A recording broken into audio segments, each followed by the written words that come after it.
Exodus. Exodus chapter 1. Now these are the names of the children of Israel which came into Egypt. Every man in his household came with Jacob: Reuben, Simeon, Levi, and Judah; Issachar, Zebulun, and Benjamin; Dan and Naphtali, Gad and Asher. And all the souls that came out of the loins of Jacob were 70 souls, for Joseph was in Egypt already. And Joseph died, and all his brethren, and all that generation. And the children of Israel were fruitful, and increased abundantly, and multiplied, and waxed exceedingly mighty, and the land was filled with them. Now there arose up a new king over Egypt, which knew not Joseph. And he said unto his people, Behold, the people of the children of Israel are more and mightier than we. Come on, let us deal wisely with them, lest they multiply, and it come to pass that when there falleth out any war, they join also unto our enemies, and fight against us, and so get them up out of the land. Therefore they did set over them taskmasters to afflict them with their burdens, and they built for Pharaoh treasure cities, Pithom and Raamses. But the more they afflicted them, the more they multiplied and grew, and they were grieved because of the children of Israel. And the Egyptians made the children of Israel to serve with rigor. And they made their lives bitter with hard bondage, in mortar and in brick, and in all manner of service in the field. All their service wherein they made them serve was with rigor. And the king of Egypt spake to the Hebrew midwives, of which the name of the one was Shiphrah, and the name of the other Puah. And he said, When ye do the office of a midwife to the Hebrew women, and see them upon the stools, if it be a son, then ye shall kill him. But if it be a daughter, then she shall live. But the midwives feared God, and did not as the king of Egypt commanded them, but saved the men children alive. And the king of Egypt called for the midwives, and said unto them, Why have ye done this thing, and have saved the men children alive? And the midwives said unto Pharaoh, Because the Hebrew women are not as the Egyptian women, for they are lively, and are delivered ere the midwives come in unto them. Therefore God dealt well with the midwives, and the people multiplied and waxed very mighty. And it came to pass, because the midwives feared God, that he made them houses. And Pharaoh charged all his people, saying, Every son that is born ye shall cast into the river, and every daughter ye shall save alive. Exodus chapter 2. And there went a man of the house of Levi, and took to wife a daughter of Levi. And the woman conceived and bare a son, and when she saw him that he was a goodly child, she hid him 3 months. And when she could not longer hide him, she took for him an ark of bulrushes, and daubed it with slime and with pitch, and put the child therein. And she laid it in the flags by the river's brink. And his sister stood afar off to wit what would be done to him. And the daughter of Pharaoh came down to wash herself at the river, and her maidens walked along by the river's side. And when she saw the ark among the flags, she sent her maid to fetch it. And when she had opened it, she saw the child, and behold, the babe wept. And she had compassion on him, and said, This is one of the Hebrews' children. Then said his sister to Pharaoh's daughter, Shall I go and call to thee a nurse of the Hebrew woman, that she may nurse the child for thee? And Pharaoh's daughter said to her, Go. And the maid went and called the child's mother. And Pharaoh's daughter said unto her, Take this child away and nurse it for me, and I will give thee thy wages. And the woman took the child and nursed it. And the child grew, and she brought him unto Pharaoh's daughter, and he became her son. And she called his name Moses. And she said, Because I drew him out of the water. And it came to pass in those days when Moses was grown, that he went out unto his brethren, and looked on their burdens. And he spied an Egyptian smiting an Hebrew, one of his brethren. And he looked this way and that way, and when he saw that there was no man, he slew the Egyptian, and hid him in the sand. And when he went out the second day, behold, 2 men of the Hebrews strove together. And he said to him that did the wrong, Wherefore smitest thou thy fellow? And he said, Who made thee a prince and a judge over us? Intendest thou to kill me, as thou killedst the Egyptian? And Moses feared, and said, Surely this thing is known. Now when Pharaoh heard this thing, he sought to slay Moses. But Moses fled from the face of Pharaoh and dwelt in the land of Midian, and he sat down by a well. Now the priest of Midian had 7 daughters, and they came and drew water and filled the troughs to water their father's flock. And the shepherds came and drove them away, but Moses stood up and helped them and watered their flock. And when they came to Reuel their father, he said, How is it that ye are come so soon today? And they said, An Egyptian delivered us out of the hand of the shepherds, and also drew water enough for us and watered the flock. And he said unto his daughters, And where is he? Why is it that ye have left the man? Call him, that he may eat bread. And Moses was content to dwell with the man. And he gave Moses Zipporah his daughter.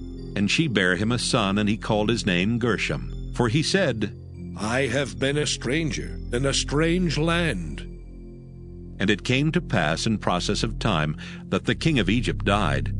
And the children of Israel sighed by reason of the bondage, and they cried, and their cry came up unto God by reason of the bondage. And God heard their groaning, and God remembered his covenant with Abraham, with Isaac, and with Jacob. And God looked upon the children of Israel, and God had respect unto them. Exodus chapter 3. Now Moses kept the flock of Jethro his father-in-law, the priest of Midian, and he led the flock to the backside of the desert, and came to the mountain of God, even to Horeb. And the angel of the Lord appeared unto him in a flame of fire out of the midst of a bush. And he looked, and behold, the bush burned with fire, and the bush was not consumed. And Moses said, I will now turn aside and see this great sight, why the bush is not burnt. And when the Lord saw that he turned aside to see, God called unto him out of the midst of the bush, and said, Moses, Moses. And he said, Here am I. And he said, Draw not nigh hither. Put off thy shoes from off thy feet, for the place whereon thou standest is holy ground. Moreover he said, I am the God of thy father, the God of Abraham, the God of Isaac, and the God of Jacob. And Moses hid his face, for he was afraid to look upon God. And the Lord said, I have surely seen the affliction of my people which are in Egypt, and have heard their cry by reason of their taskmasters, for I know their sorrows. And I am come down to deliver them out of the hand of the Egyptians, and to bring them up out of that land unto a good land and a large, unto a land flowing with milk and honey, unto the place of the Canaanites, and the Hittites, and the Amorites, and the Perizzites, and the Hivites, and the Jebusites.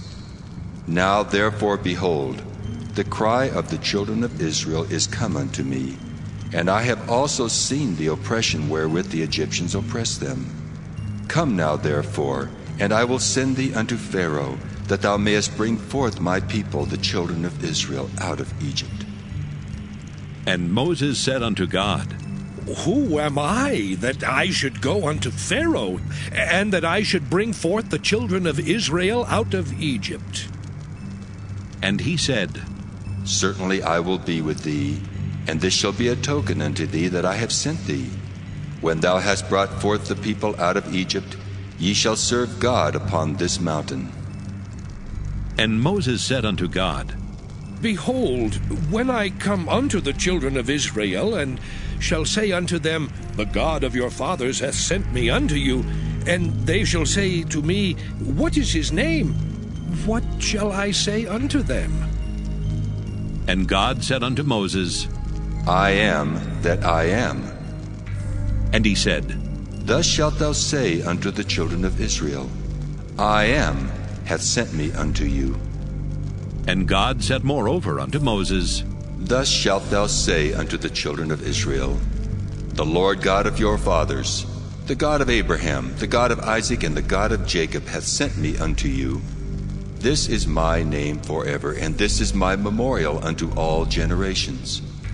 Go and gather the elders of Israel together, and say unto them, The Lord God of your fathers, the God of Abraham, of Isaac, and of Jacob, appeared unto me, saying, I have surely visited you and seen that which is done to you in Egypt. And I have said, I will bring you up out of the affliction of Egypt unto the land of the Canaanites, and the Hittites, and the Amorites, and the Perizzites, and the Hivites, and the Jebusites, unto a land flowing with milk and honey. And they shall hearken to thy voice, and thou shalt come, thou and the elders of Israel, unto the king of Egypt. And ye shall say unto him, The Lord God of the Hebrews hath met with us. And now let us go, we beseech thee, 3 days' journey into the wilderness, that we may sacrifice to the Lord our God. And I am sure that the king of Egypt will not let you go, no, not by a mighty hand. And I will stretch out my hand and smite Egypt with all my wonders, which I will do in the midst thereof, and after that he will let you go. And I will give this people favor in the sight of the Egyptians. And it shall come to pass that when ye go, ye shall not go empty. But every woman shall borrow of her neighbor, and of her that sojourneth in her house, jewels of silver, and jewels of gold, and raiment. And ye shall put them upon your sons and upon your daughters, and ye shall spoil the Egyptians. Exodus chapter 4. And Moses answered and said, But behold, they will not believe me, nor hearken unto my voice, for they will say, The Lord hath not appeared unto thee. And the Lord said unto him, What is that in thine hand? And he said, A rod. And he said, Cast it on the ground. And he cast it on the ground, and it became a serpent, and Moses fled from before it. And the Lord said unto Moses, Put forth thine hand, and take it by the tail. And he put forth his hand, and caught it, and it became a rod in his hand, that they may believe that the Lord God of their fathers, the God of Abraham, the God of Isaac, and the God of Jacob hath appeared unto thee. And the Lord said furthermore unto him, Put now thine hand into thy bosom. And he put his hand into his bosom, and when he took it out, behold, his hand was leprous as snow. And he said, Put thine hand into thy bosom again. And he put his hand into his bosom again, and plucked it out of his bosom, and behold, it was turned again as his other flesh. And it shall come to pass, if they will not believe thee, neither hearken to the voice of the first sign, that they will believe the voice of the latter sign. And it shall come to pass, if they will not believe also these 2 signs, neither hearken unto thy voice, that thou shalt take of the water of the river, and pour it upon the dry land. And the water which thou takest out of the river shall become blood upon the dry land.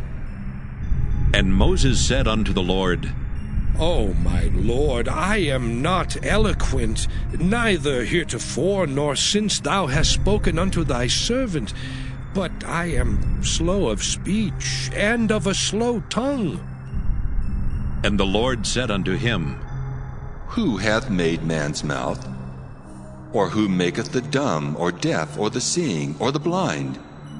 Have not I the Lord? Now therefore go, and I will be with thy mouth, and teach thee what thou shalt say. And he said, O my Lord, send, I pray thee, by the hand of him whom thou wilt send. And the anger of the Lord was kindled against Moses, and he said, Is not Aaron the Levite thy brother? I know that he can speak well. And also, behold, he cometh forth to meet thee. And when he seeth thee, he will be glad in his heart. And thou shalt speak unto him, and put words in his mouth. And I will be with thy mouth, and with his mouth, and will teach you what ye shall do. And he shall be thy spokesman unto the people. And he shall be, even he shall be to thee instead of a mouth, and thou shalt be to him instead of God. And thou shalt take this rod in thine hand, wherewith thou shalt do signs. And Moses went and returned to Jethro his father-in-law, and said unto him, Let me go, I pray thee, and return unto my brethren which are in Egypt, and see whether they be yet alive. And Jethro said to Moses, Go in peace. And the Lord said unto Moses in Midian, Go, return into Egypt, for all the men are dead which sought thy life. And Moses took his wife and his sons, and set them upon an ass, and he returned to the land of Egypt. And Moses took the rod of God in his hand. And the Lord said unto Moses, When thou goest to return into Egypt, see that thou do all those wonders before Pharaoh which I put in thine hand. But I will harden his heart, that he shall not let the people go. And thou shalt say unto Pharaoh, Thus saith the Lord, Israel is my son, even my firstborn. And I say unto thee, Let my son go, that he may serve me. And if thou refuse to let him go, behold, I will slay thy son, even thy firstborn. And it came to pass by the way in the inn that the Lord met him, and sought to kill him. Then Zipporah took a sharp stone, and cut off the foreskin of her son, and cast it at his feet, and said, Surely a bloody husband art thou to me. So he let him go. Then she said, A bloody husband thou art, because of the circumcision.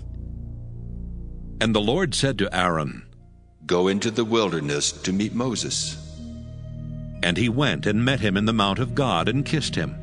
And Moses told Aaron all the words of the Lord who had sent him, and all the signs which he had commanded him.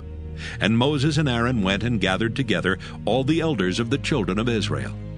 And Aaron spake all the words which the Lord had spoken unto Moses, and did the signs in the sight of the people.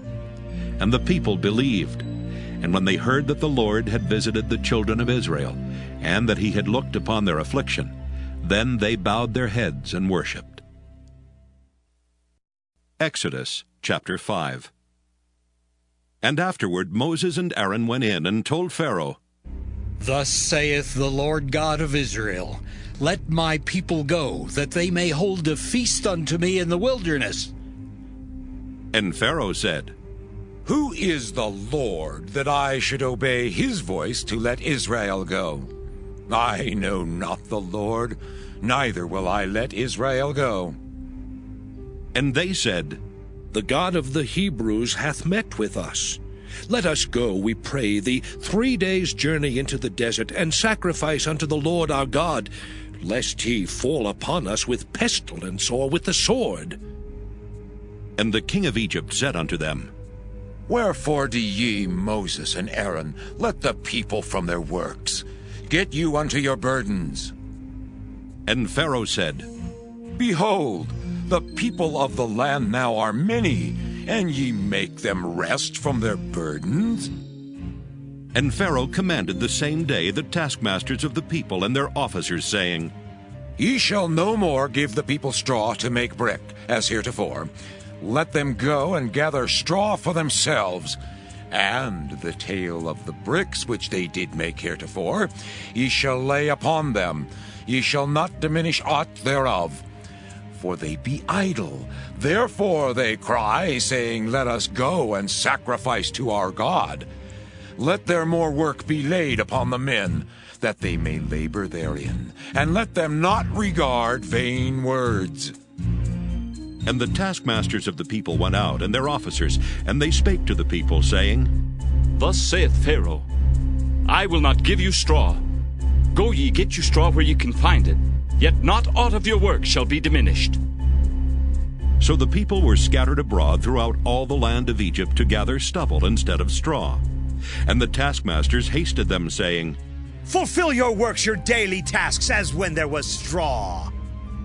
And the officers of the children of Israel, which Pharaoh's taskmasters had set over them, were beaten and demanded, Wherefore have ye not fulfilled your task in making brick both yesterday and today as heretofore? Then the officers of the children of Israel came and cried unto Pharaoh, saying, Wherefore dealest thou thus with thy servants? There is no straw given unto thy servants, and they say to us, Make brick, and behold, thy servants are beaten. But the fault is in thine own people. But he said, Ye are idle, therefore ye say, Let us go and do sacrifice to the Lord. Go therefore now and work, for there shall no straw be given you, yet shall ye deliver the tale of bricks. And the officers of the children of Israel did see that they were in evil case, after it was said, Ye shall not minish aught from your bricks of your daily task. And they met Moses and Aaron, who stood in the way as they came forth from Pharaoh. And they said unto them, The Lord look upon you and judge, because ye have made our Savior to be abhorred in the eyes of Pharaoh, and in the eyes of his servants, to put a sword in their hand to slay us. And Moses returned unto the Lord, and said, Lord, wherefore hast thou so evil entreated this people? Why is it that thou hast sent me? For since I came to Pharaoh to speak in thy name, he hath done evil to this people. Neither hast thou delivered thy people at all. Exodus chapter 6. Then the Lord said unto Moses, Now shalt thou see what I will do to Pharaoh. For with a strong hand shall he let them go, and with a strong hand shall he drive them out of his land. And God spake unto Moses, and said unto him, I am the Lord, and I appeared unto Abraham, unto Isaac, and unto Jacob by the name of God Almighty. But by my name Jehovah was I not known to them. And I have also established my covenant with them, to give them the land of Canaan, the land of their pilgrimage wherein they were strangers. And I have also heard the groaning of the children of Israel, whom the Egyptians keep in bondage, and I have remembered my covenant. Wherefore say unto the children of Israel, I am the Lord, and I will bring you out from under the burdens of the Egyptians, and I will rid you out of their bondage, and I will redeem you with a stretched out arm and with great judgments. And I will take you to me for a people, and I will be to you a God. And ye shall know that I am the Lord your God, which bringeth you out from under the burdens of the Egyptians. And I will bring you in unto the land, concerning the which I did swear to give it to Abraham, to Isaac, and to Jacob. And I will give it you for an heritage. I am the Lord. And Moses spake so unto the children of Israel. But they hearkened not unto Moses for anguish of spirit and for cruel bondage. And the Lord spake unto Moses, saying, Go in, speak unto Pharaoh king of Egypt, that he let the children of Israel go out of his land. And Moses spake before the Lord, saying, Behold, the children of Israel have not hearkened unto me. How then shall Pharaoh hear me, who am of uncircumcised lips? And the Lord spake unto Moses and unto Aaron, and gave them a charge unto the children of Israel, and unto Pharaoh king of Egypt, to bring the children of Israel out of the land of Egypt. These be the heads of their fathers' houses. The sons of Reuben, the firstborn of Israel, Hanok and Palu, Hezron and Carmi. These be the families of Reuben. And the sons of Simeon, Jemuel and Jamin, and Ohad and Jachin, and Zohar and Shaul, the son of a Canaanitish woman. These are the families of Simeon. And these are the names of the sons of Levi according to their generations, Gershon and Kohath and Merari. And the years of the life of Levi were 137 years. The sons of Gershon, Libni and Shimei according to their families. And the sons of Kohath, Amram and Izhar and Hebron and Uzziel. And the years of the life of Kohath were 133 years. And the sons of Merari, Mahali and Mushi. These are the families of Levi according to their generations.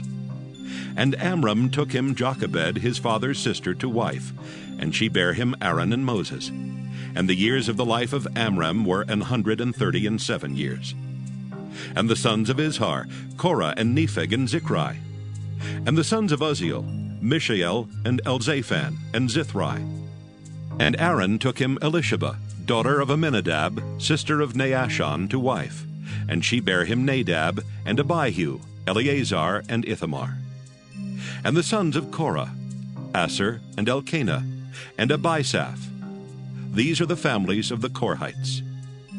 And Eleazar, Aaron's son, took him one of the daughters of Putiel to wife, and she bare him Phinehas. These are the heads of the fathers of the Levites according to their families. These are that Aaron and Moses, to whom the Lord said, Bring out the children of Israel from the land of Egypt, according to their armies. These are they which spake to Pharaoh king of Egypt, to bring out the children of Israel from Egypt. These are that Moses and Aaron. And it came to pass on the day when the Lord spake unto Moses in the land of Egypt, that the Lord spake unto Moses, saying, I am the Lord. Speak thou unto Pharaoh king of Egypt all that I say unto thee. And Moses said before the Lord, Lord, behold, I am of uncircumcised lips, and how shall Pharaoh hearken unto me? Exodus chapter 7. And the Lord said unto Moses, See, I have made thee a god to Pharaoh, and Aaron thy brother shall be thy prophet.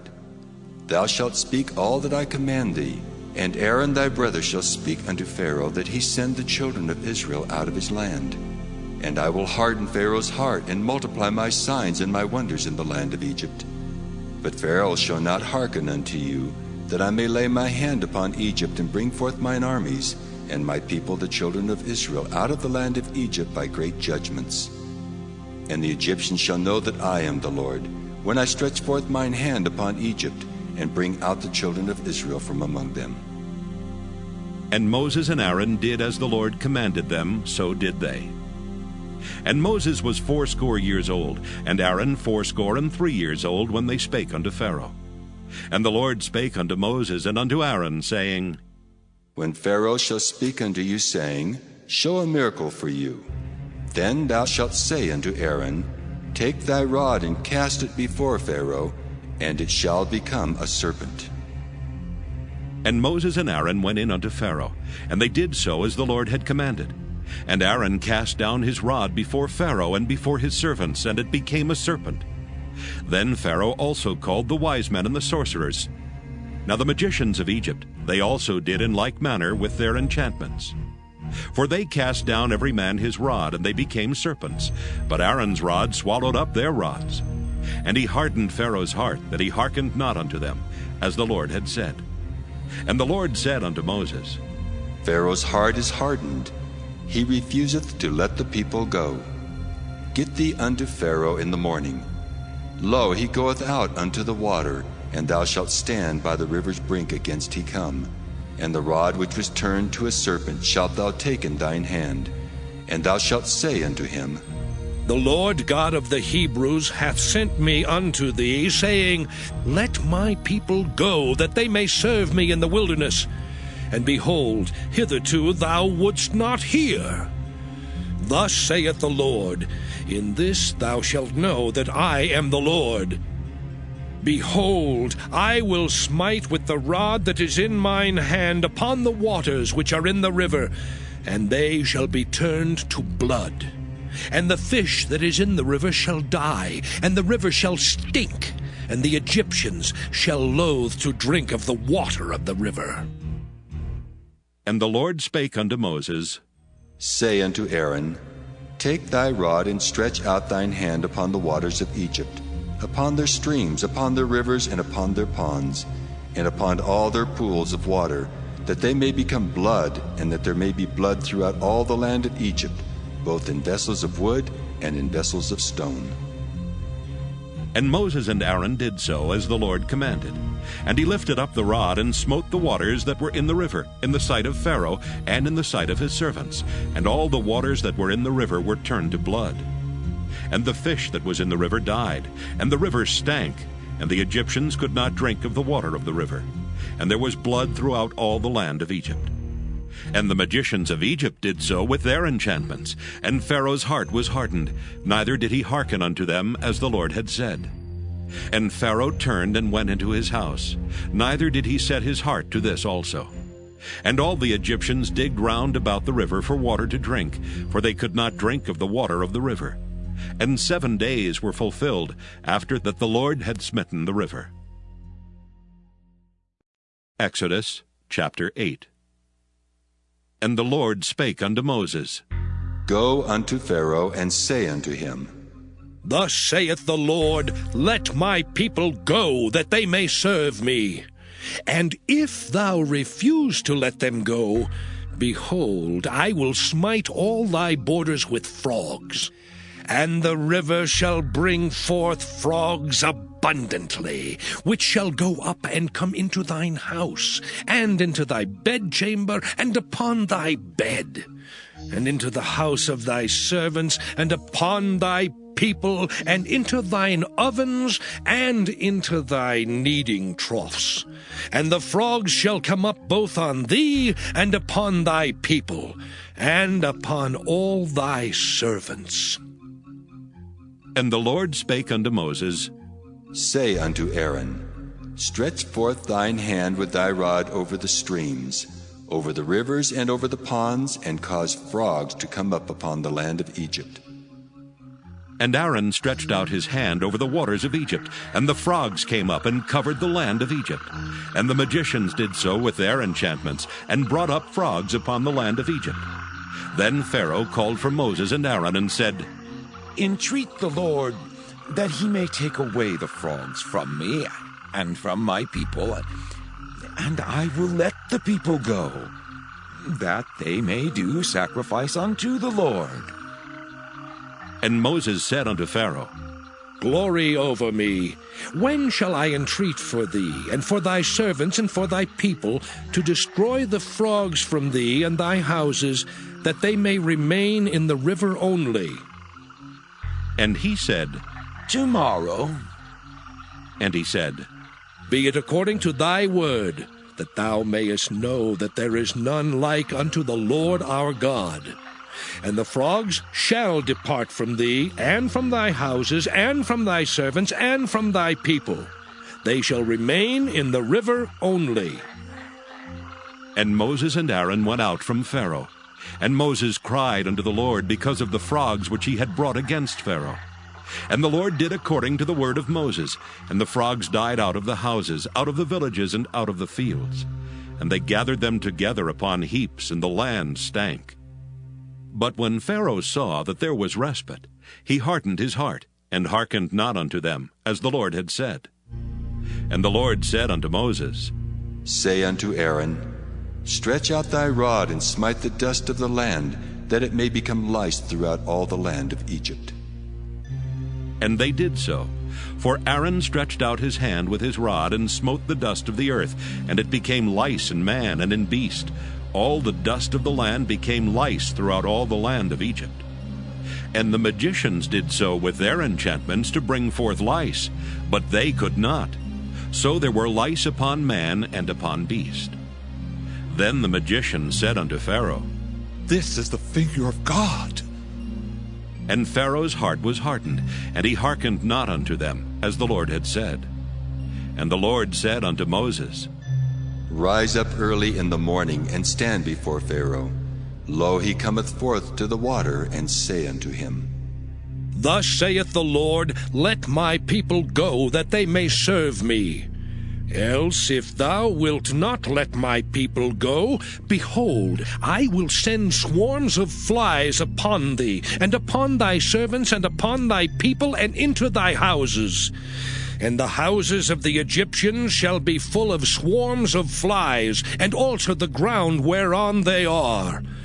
And I will sever in that day the land of Goshen, in which my people dwell, that no swarms of flies shall be there.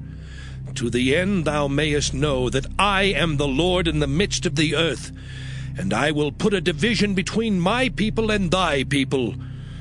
Tomorrow shall this sign be. And the Lord did so. And there came a grievous swarm of flies into the house of Pharaoh, and into his servants' houses, and into all the land of Egypt. The land was corrupted by reason of the swarm of flies. And Pharaoh called for Moses and for Aaron, and said, Go ye, sacrifice to your God in the land. And Moses said, It is not meet so to do, for we shall sacrifice the abomination of the Egyptians to the Lord our God. Lo, shall we sacrifice the abomination of the Egyptians before their eyes, and will they not stone us? We will go 3 days' journey into the wilderness, and sacrifice to the Lord our God, as he shall command us.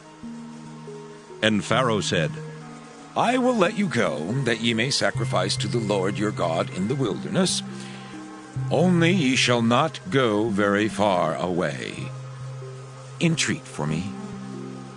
And Moses said, Behold, I go out from thee, and I will entreat the Lord that the swarms of flies may depart from Pharaoh, from his servants, and from his people tomorrow. But let not Pharaoh deal deceitfully any more in not letting the people go to sacrifice to the Lord. And Moses went out from Pharaoh and entreated the Lord. And the Lord did according to the word of Moses, and he removed the swarms of flies from Pharaoh, from his servants, and from his people. There remained not one. And Pharaoh hardened his heart at this time also, neither would he let the people go. Exodus chapter 9. Then the Lord said unto Moses, Go in unto Pharaoh, and tell him, Thus saith the Lord God of the Hebrews, Let my people go, that they may serve me.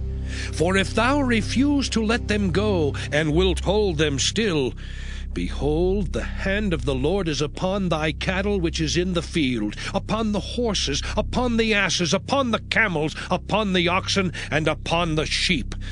There shall be a very grievous murrain. And the Lord shall sever between the cattle of Israel and the cattle of Egypt, and there shall nothing die of all that is the children's of Israel. And the Lord appointed a set time, saying, Tomorrow the Lord shall do this thing in the land. And the Lord did that thing on the morrow, and all the cattle of Egypt died. But of the cattle of the children of Israel died not one. And Pharaoh sent, and behold, there was not one of the cattle of the Israelites dead. And the heart of Pharaoh was hardened, and he did not let the people go. And the Lord said unto Moses and unto Aaron, Take to you handfuls of ashes of the furnace, and let Moses sprinkle it toward the heaven in the sight of Pharaoh. And it shall become small dust in all the land of Egypt, and shall be a boil breaking forth with blains upon man and upon beast, throughout all the land of Egypt. And they took ashes of the furnace and stood before Pharaoh. And Moses sprinkled it up toward heaven, and it became a boil breaking forth with blains upon man and upon beast. And the magicians could not stand before Moses because of the boils, for the boil was upon the magicians and upon all the Egyptians. And the Lord hardened the heart of Pharaoh, and he hearkened not unto them, as the Lord had spoken unto Moses.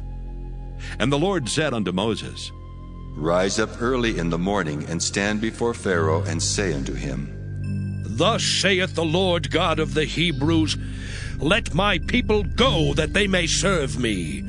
For I will at this time send all my plagues upon thine heart, and upon thy servants, and upon thy people, that thou mayest know that there is none like me in all the earth. For now I will stretch out my hand, that I may smite thee and thy people with pestilence, and thou shalt be cut off from the earth.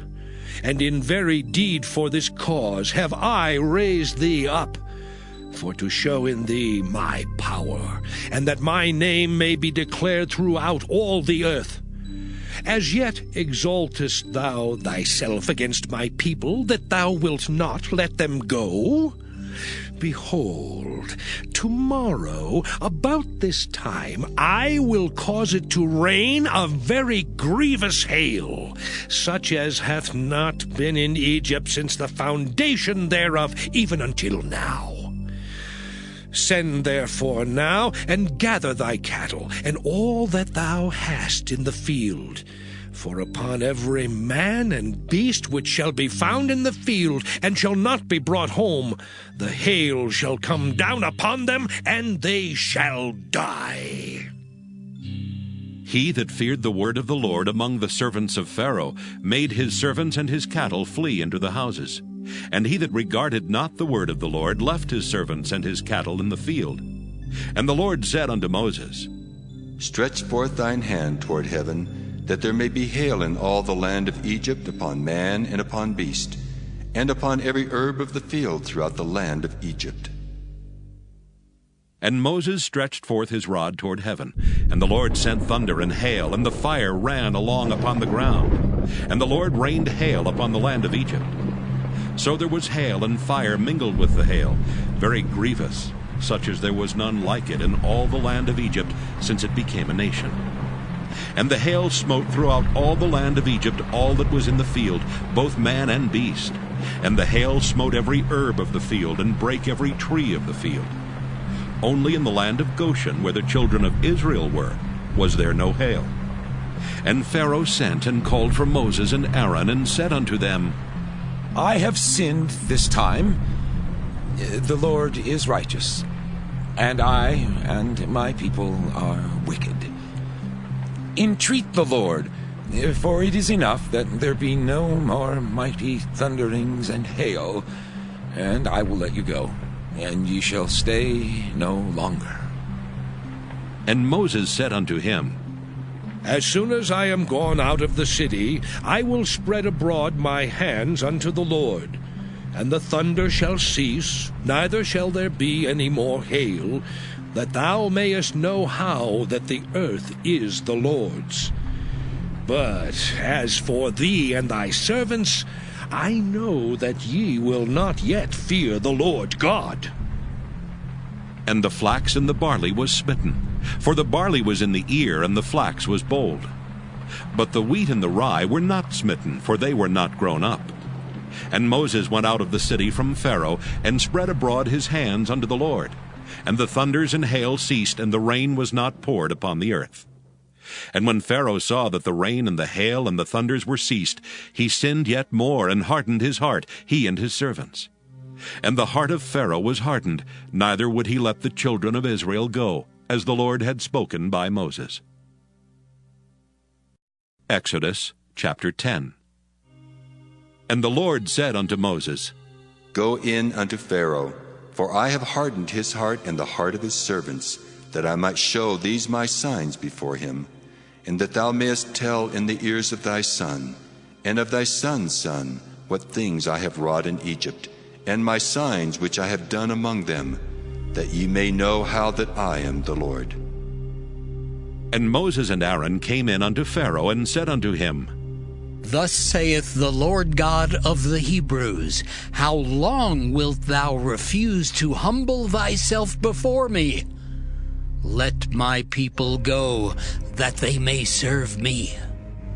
Else, if thou refuse to let my people go, behold, tomorrow will I bring the locusts into thy coast, and they shall cover the face of the earth, that one cannot be able to see the earth.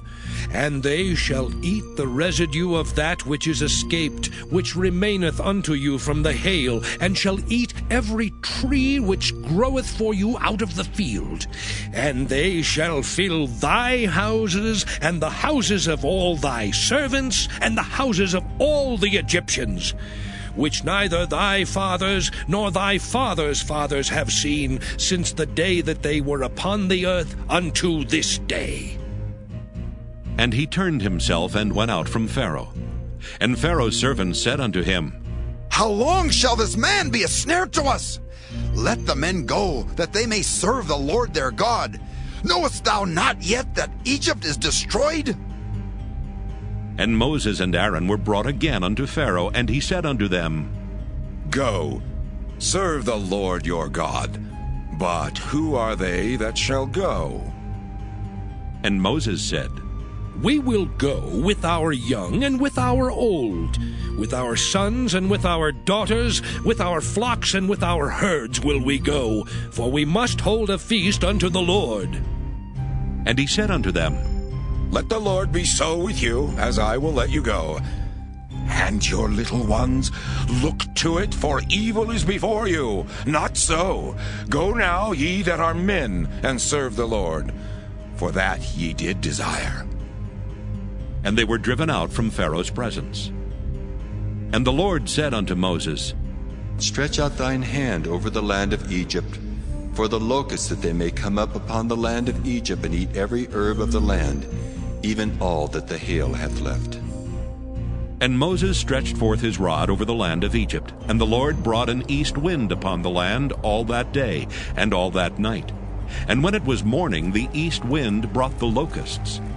And the locusts went up over all the land of Egypt, and rested in all the coasts of Egypt. Very grievous were they. Before them there were no such locusts as they, neither after them shall be such. For they covered the face of the whole earth, so that the land was darkened. And they did eat every herb of the land, and all the fruit of the trees which the hail had left. And there remained not any green thing in the trees, or in the herbs of the field, through all the land of Egypt. Then Pharaoh called for Moses and Aaron in haste, and he said, I have sinned against the Lord your God and against you. Now therefore forgive, I pray thee, my sin only this once, and entreat the Lord your God that he may take away from me this death only. And he went out from Pharaoh and entreated the Lord. And the Lord turned a mighty strong west wind, which took away the locusts and cast them into the Red Sea. There remained not one locust in all the coasts of Egypt. But the Lord hardened Pharaoh's heart, so that he would not let the children of Israel go. And the Lord said unto Moses, Stretch out thine hand toward heaven, that there may be darkness over the land of Egypt, even darkness which may be felt. And Moses stretched forth his hand toward heaven, and there was a thick darkness in all the land of Egypt 3 days. They saw not one another, neither rose any from his place for 3 days. But all the children of Israel had light in their dwellings. And Pharaoh called unto Moses and said, Go ye, serve the Lord, only let your flocks and your herds be stayed. Let your little ones also go with you. And Moses said, Thou must give us also sacrifices and burnt offerings, that we may sacrifice unto the Lord our God. Our cattle also shall go with us. There shall not an hoof be left behind. For thereof must we take to serve the Lord our God. And we know not with what we must serve the Lord until we come thither. But the Lord hardened Pharaoh's heart, and he would not let them go. And Pharaoh said unto him, Get thee from me! Take heed to thyself, see my face no more, for in that day thou seest my face, thou shalt die. And Moses said, Thou hast spoken well. I will see thy face again no more. Exodus chapter 11. And the Lord said unto Moses, Yet will I bring one plague more upon Pharaoh and upon Egypt. Afterwards he will let you go hence. When he shall let you go, he shall surely thrust you out hence altogether. Speak now in the ears of the people, and let every man borrow of his neighbor, and every woman of her neighbor, jewels of silver and jewels of gold. And the Lord gave the people favor in the sight of the Egyptians. Moreover, the man Moses was very great in the land of Egypt, in the sight of Pharaoh's servants, and in the sight of the people. And Moses said, Thus saith the Lord, About midnight will I go out into the midst of Egypt, and all the firstborn in the land of Egypt shall die, from the firstborn of Pharaoh that sitteth upon his throne, even unto the firstborn of the maidservant that is behind the mill, and all the firstborn of beasts. And there shall be a great cry throughout all the land of Egypt, such as there was none like it, nor shall be like it any more. But against any of the children of Israel shall not a dog move his tongue, against man or beast, that ye may know how that the Lord doth put a difference between the Egyptians and Israel. And all these thy servants shall come down unto me, and bow down themselves unto me, saying, Get thee out, and all the people that follow thee. And after that I will go out. And he went out from Pharaoh in a great anger. And the Lord said unto Moses, Pharaoh shall not hearken unto you, that my wonders may be multiplied in the land of Egypt. And Moses and Aaron did all these wonders before Pharaoh. And the Lord hardened Pharaoh's heart, so that he would not let the children of Israel go out of his land. Exodus chapter 12. And the Lord spake unto Moses and Aaron in the land of Egypt, saying, This month shall be unto you the beginning of months. It shall be the first month of the year to you. Speak ye unto all the congregation of Israel, saying, In the 10th day of this month they shall take to them every man a lamb, according to the house of their fathers, a lamb for an house. And if the household be too little for the lamb, let him and his neighbor next unto his house take it according to the number of the souls. Every man according to his eating shall make your count for the lamb. Your lamb shall be without blemish, a male of the first year.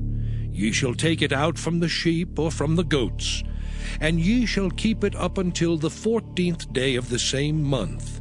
And the whole assembly of the congregation of Israel shall kill it in the evening. And they shall take of the blood, and strike it on the 2 side posts and on the upper doorpost of the houses wherein they shall eat it. And they shall eat the flesh in that night, roast with fire, and unleavened bread, and with bitter herbs they shall eat it. Eat not of it raw, nor sodden at all with water, but roast with fire, his head with his legs, and with the purtenance thereof. And ye shall let nothing of it remain until the morning, and that which remaineth of it until the morning ye shall burn with fire. And thus shall ye eat it, with your loins girded, your shoes on your feet, and your staff in your hand. And ye shall eat it in haste. It is the Lord's Passover. For I will pass through the land of Egypt this night, and will smite all the firstborn in the land of Egypt, both man and beast. And against all the gods of Egypt I will execute judgment. I am the Lord.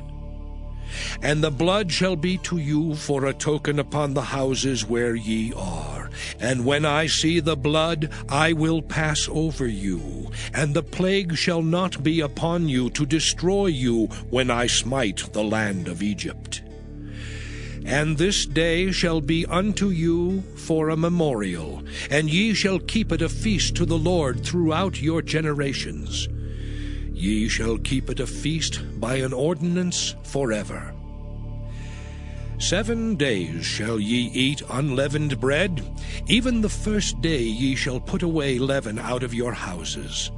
For whosoever eateth leavened bread from the first day until the 7th day, that soul shall be cut off from Israel. And in the first day there shall be an holy convocation, and in the 7th day there shall be an holy convocation to you. No manner of work shall be done in them, save that which every man must eat, that only may be done of you. And ye shall observe the feast of unleavened bread.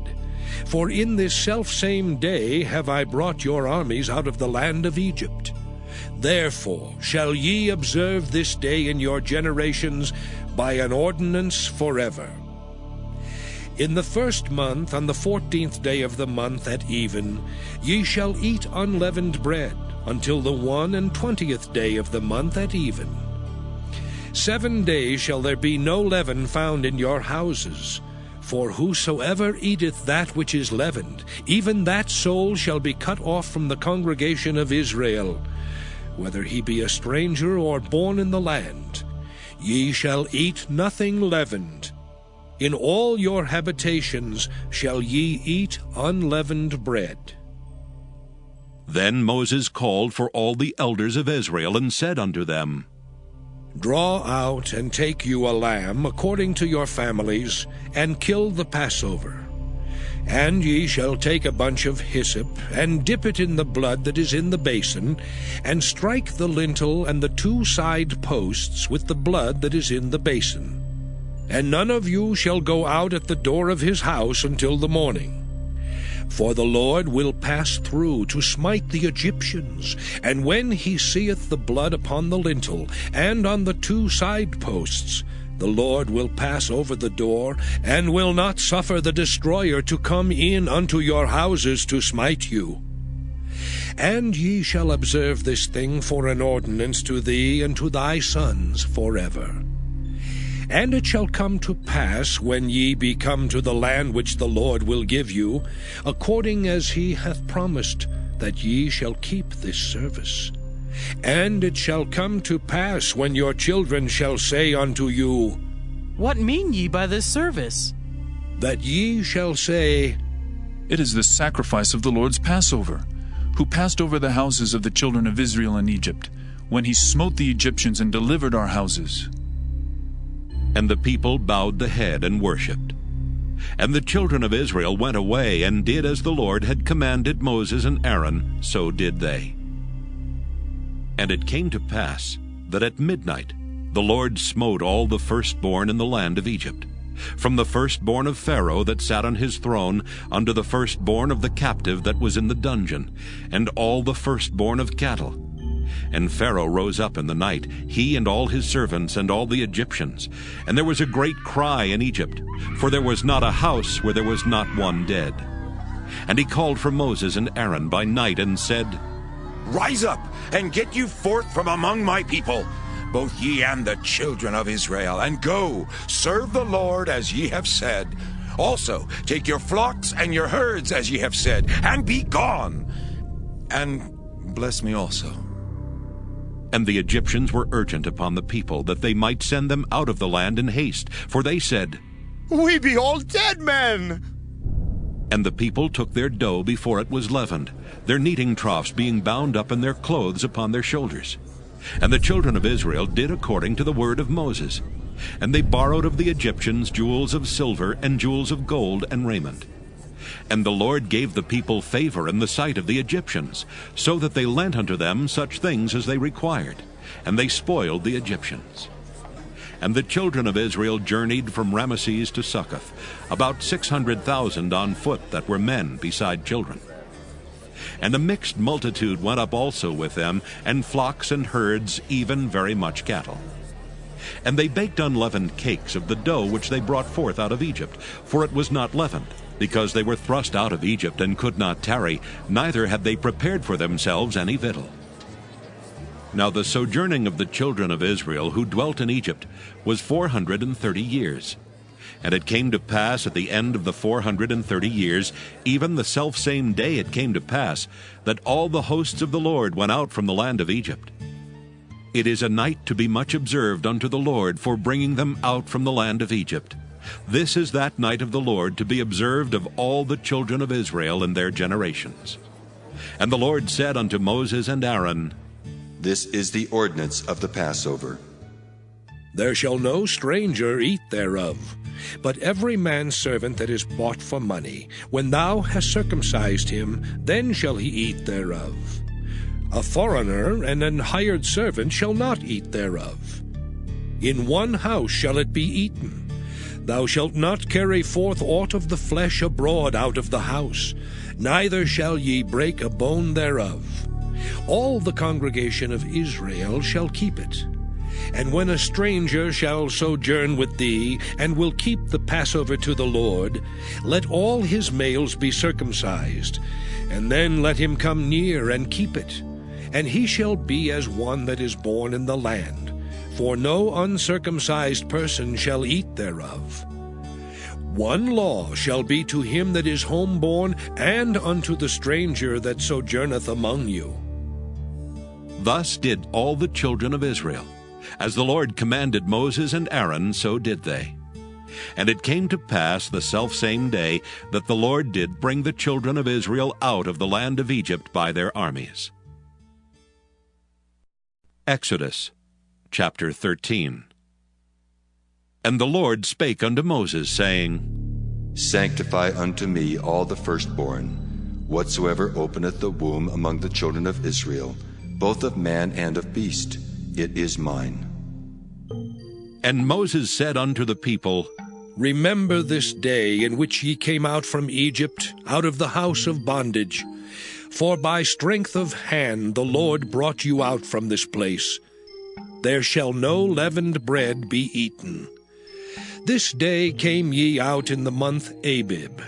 And it shall be, when the Lord shall bring thee into the land of the Canaanites, and the Hittites, and the Amorites, and the Hivites, and the Jebusites, which he sware unto thy fathers to give thee, a land flowing with milk and honey, that thou shalt keep this service in this month. 7 days thou shalt eat unleavened bread, and in the 7th day shall be a feast to the Lord. Unleavened bread shall be eaten 7 days, and there shall no leavened bread be seen with thee, neither shall there be leaven seen with thee in all thy quarters. And thou shalt show thy son in that day, saying, This is done because of that which the Lord did unto me when I came forth out of Egypt. And it shall be for a sign unto thee upon thine hand, and for a memorial between thine eyes, that the Lord's law may be in thy mouth. For with a strong hand hath the Lord brought thee out of Egypt. Thou shalt therefore keep this ordinance in his season from year to year. And it shall be, when the Lord shall bring thee into the land of the Canaanites, as he sware unto thee and to thy fathers, and shall give it thee, that thou shalt set apart unto the Lord all that openeth the matrix, and every firstling that cometh of a beast which thou hast, the males shall be the Lord's. And every firstling of an ass thou shalt redeem with a lamb. And if thou wilt not redeem it, then thou shalt break his neck. And all the firstborn of man among thy children shalt thou redeem. And it shall be, when thy son asketh thee in time to come, saying, What is this? That thou shalt say unto him, By strength of hand the Lord brought us out from Egypt, from the house of bondage. And it came to pass, when Pharaoh would hardly let us go, that the Lord slew all the firstborn in the land of Egypt, both the firstborn of man and the firstborn of beast.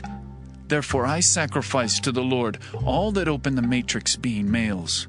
But all the firstborn of my children I redeem.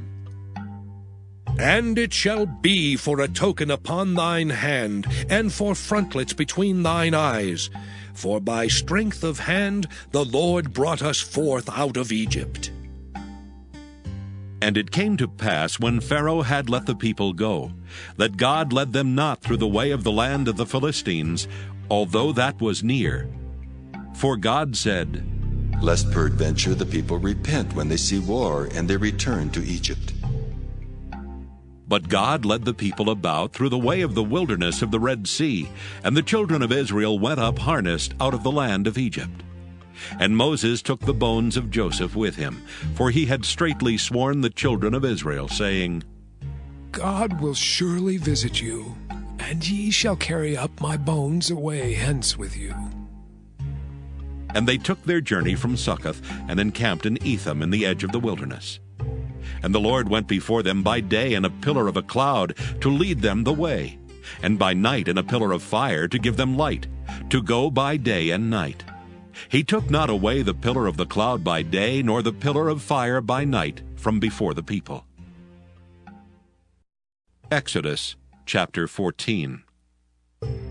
And the Lord spake unto Moses, saying, Speak unto the children of Israel, that they turn and encamp before Pi-hahiroth, between Migdol and the sea, over against Baal-zephon. Before it shall ye encamp by the sea. For Pharaoh will say of the children of Israel, They are entangled in the land, the wilderness hath shut them in. And I will harden Pharaoh's heart, that he shall follow after them. And I will be honored upon Pharaoh, and upon all his host, that the Egyptians may know that I am the Lord. And they did so. And it was told the king of Egypt that the people fled. And the heart of Pharaoh and of his servants was turned against the people, and they said, Why have we done this, that we have let Israel go from serving us?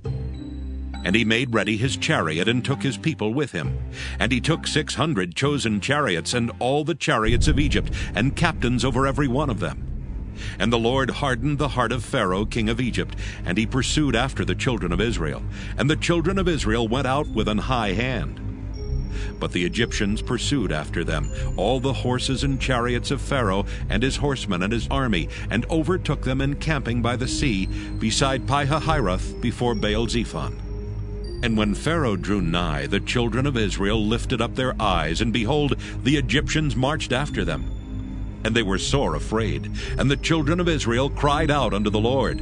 And they said unto Moses, Because there were no graves in Egypt, hast thou taken us away to die in the wilderness? Wherefore hast thou dealt thus with us, to carry us forth out of Egypt? Is not this the word that we did tell thee in Egypt, saying, Let us alone, that we may serve the Egyptians? For it had been better for us to serve the Egyptians than that we should die in the wilderness. And Moses said unto the people, Fear ye not. Stand still and see the salvation of the Lord, which he will show to you today.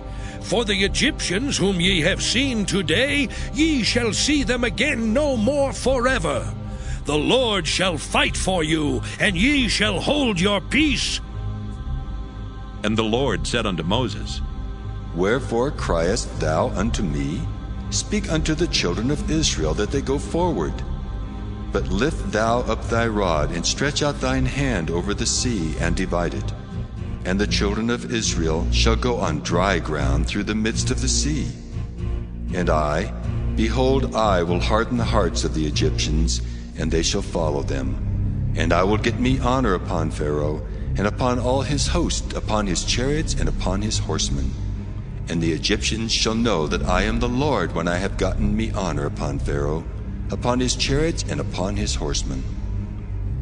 And the angel of God, which went before the camp of Israel, removed and went behind them. And the pillar of the cloud went from before their face, and stood behind them.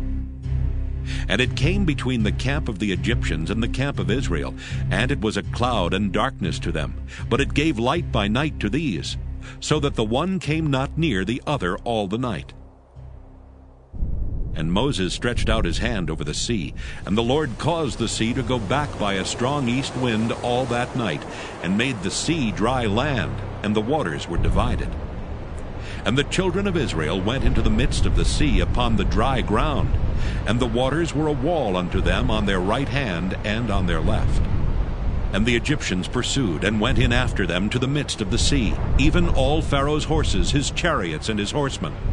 And it came to pass that in the morning watch the Lord looked unto the host of the Egyptians through the pillar of fire and of the cloud, and troubled the host of the Egyptians, and took off their chariot wheels, that they drave them heavily. So that the Egyptians said, Let us flee from the face of Israel. For the Lord fighteth for them against the Egyptians. And the Lord said unto Moses, Stretch out thine hand over the sea, that the waters may come again upon the Egyptians, upon their chariots, and upon their horsemen. And Moses stretched forth his hand over the sea, and the sea returned to his strength when the morning appeared. And the Egyptians fled against it, and the Lord overthrew the Egyptians in the midst of the sea. And the waters returned and covered the chariots and the horsemen, and all the host of Pharaoh that came into the sea after them. There remained not so much as one of them. But the children of Israel walked upon dry land in the midst of the sea, and the waters were a wall unto them on their right hand and on their left. Thus the Lord saved Israel that day out of the hand of the Egyptians. And Israel saw the Egyptians dead upon the seashore. And Israel saw that great work which the Lord did upon the Egyptians. And the people feared the Lord, and believed the Lord and his servant Moses. Exodus chapter 15. Then sang Moses and the children of Israel this song unto the Lord, and spake, saying, I will sing unto the Lord, for he hath triumphed gloriously. The horse and his rider hath he thrown into the sea. The Lord is my strength and song, and he is become my salvation. He is my God, and I will prepare him an habitation. My father's God, and I will exalt him. The Lord is a man of war. The Lord is his name. Pharaoh's chariots and his host hath he cast into the sea. His chosen captains also are drowned in the Red Sea. The depths have covered them. They sank into the bottom as a stone. Thy right hand, O Lord, is become glorious in power. Thy right hand, O Lord, hath dashed in pieces the enemy. And in the greatness of thine excellency, thou hast overthrown them that rose up against thee. Thou sentest forth thy wrath, which consumed them as stubble. And with a blast of thy nostrils the waters were gathered together. The flood stood upright as an heap, and the depths were congealed in the heart of the sea. The enemy said, I will pursue, I will overtake, I will divide the spoil. My lust shall be satisfied upon them. I will draw my sword, my hand shall destroy them. Thou didst blow with thy wind, the sea covered them, they sank as lead in the mighty waters. Who is like unto thee, O Lord, among the gods? Who is like thee, glorious in holiness, fearful in praises, doing wonders? Thou stretchest out thy right hand, the earth swallowed them. Thou in thy mercy hast led forth the people which thou hast redeemed. Thou hast guided them in thy strength unto thy holy habitation. The people shall hear and be afraid. Sorrow shall take hold on the inhabitants of Palestina. Then the dukes of Edom shall be amazed. The mighty men of Moab, trembling, shall take hold upon them. All the inhabitants of Canaan shall melt away. Fear and dread shall fall upon them. By the greatness of thine arm, they shall be as still as a stone. Till thy people pass over, O Lord. Till the people pass over which thou hast purchased. Thou shalt bring them in and plant them in the mountain of thine inheritance, in the place, O Lord, which thou hast made for thee to dwell in the sanctuary, O Lord, which thy hands have established. The Lord shall reign forever and ever. For the horse of Pharaoh went in with his chariots and with his horsemen into the sea, and the Lord brought again the waters of the sea upon them. But the children of Israel went on dry land in the midst of the sea. And Miriam the prophetess, the sister of Aaron, took a timbrel in her hand, and all the women went out after her with timbrels and with dances. And Miriam answered them, Sing ye to the Lord, for he hath triumphed gloriously. The horse and his rider hath he thrown into the sea. So Moses brought Israel from the Red Sea, and they went out into the wilderness of Shur. And they went 3 days in the wilderness and found no water. And when they came to Marah, they could not drink of the waters of Marah, for they were bitter. Therefore the name of it was called Marah. And the people murmured against Moses, saying, What shall we drink? And he cried unto the Lord, and the Lord showed him a tree, which when he had cast into the waters were made sweet. There he made for them a statute and an ordinance, and there he proved them, and said, If thou wilt diligently hearken to the voice of the Lord thy God, and wilt do that which is right in his sight, and wilt give ear to his commandments, and keep all his statutes, I will put none of these diseases upon thee, which I have brought upon the Egyptians. For I am the Lord that healeth thee. And they came to Elim, where were 12 wells of water, and 70 palm trees, and they encamped there by the waters. Exodus chapter 16. And they took their journey from Elim, and all the congregation of the children of Israel came unto the wilderness of Sin, which is between Elim and Sinai, on the 15th day of the 2nd month after their departing out of the land of Egypt. And the whole congregation of the children of Israel murmured against Moses and Aaron in the wilderness. And the children of Israel said unto them, Would to God we had died by the hand of the Lord in the land of Egypt, when we sat by the flesh pots, and when we did eat bread to the full. For ye have brought us forth into this wilderness to kill this whole assembly with hunger.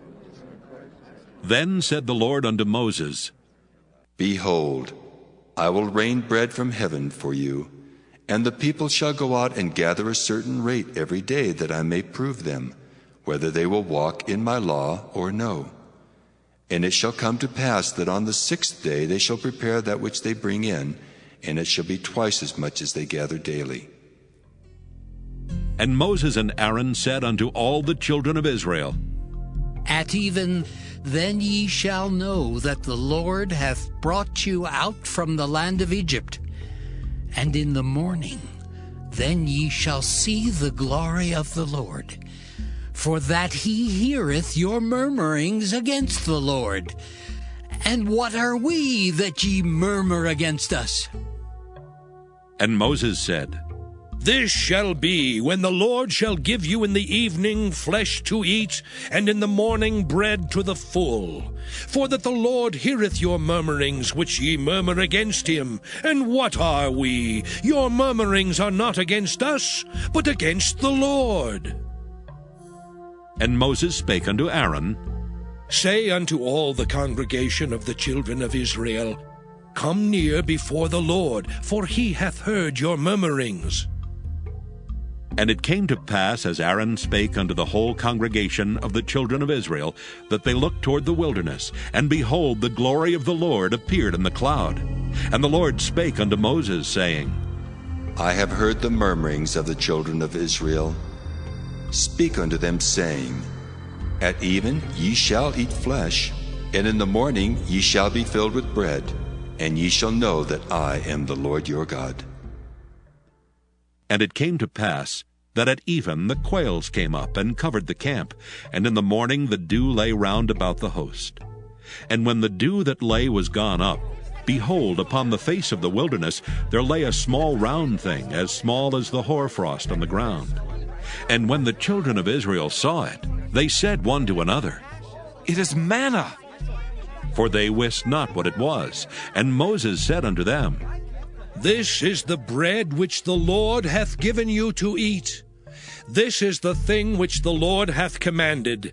Gather of it every man according to his eating, an omer for every man according to the number of your persons. Take ye every man for them which are in his tents. And the children of Israel did so, and gathered, some more, some less. And when they did meet it with an omer, he that gathered much had nothing over, and he that gathered little had no lack. They gathered every man according to his eating. And Moses said, Let no man leave of it till the morning. Notwithstanding they hearkened not unto Moses, but some of them left of it until the morning, and it bred worms and stank, and Moses was wroth with them. And they gathered it every morning, every man according to his eating, and when the sun waxed hot, it melted. And it came to pass that on the 6th day they gathered twice as much bread, 2 omers for one man. And all the rulers of the congregation came and told Moses.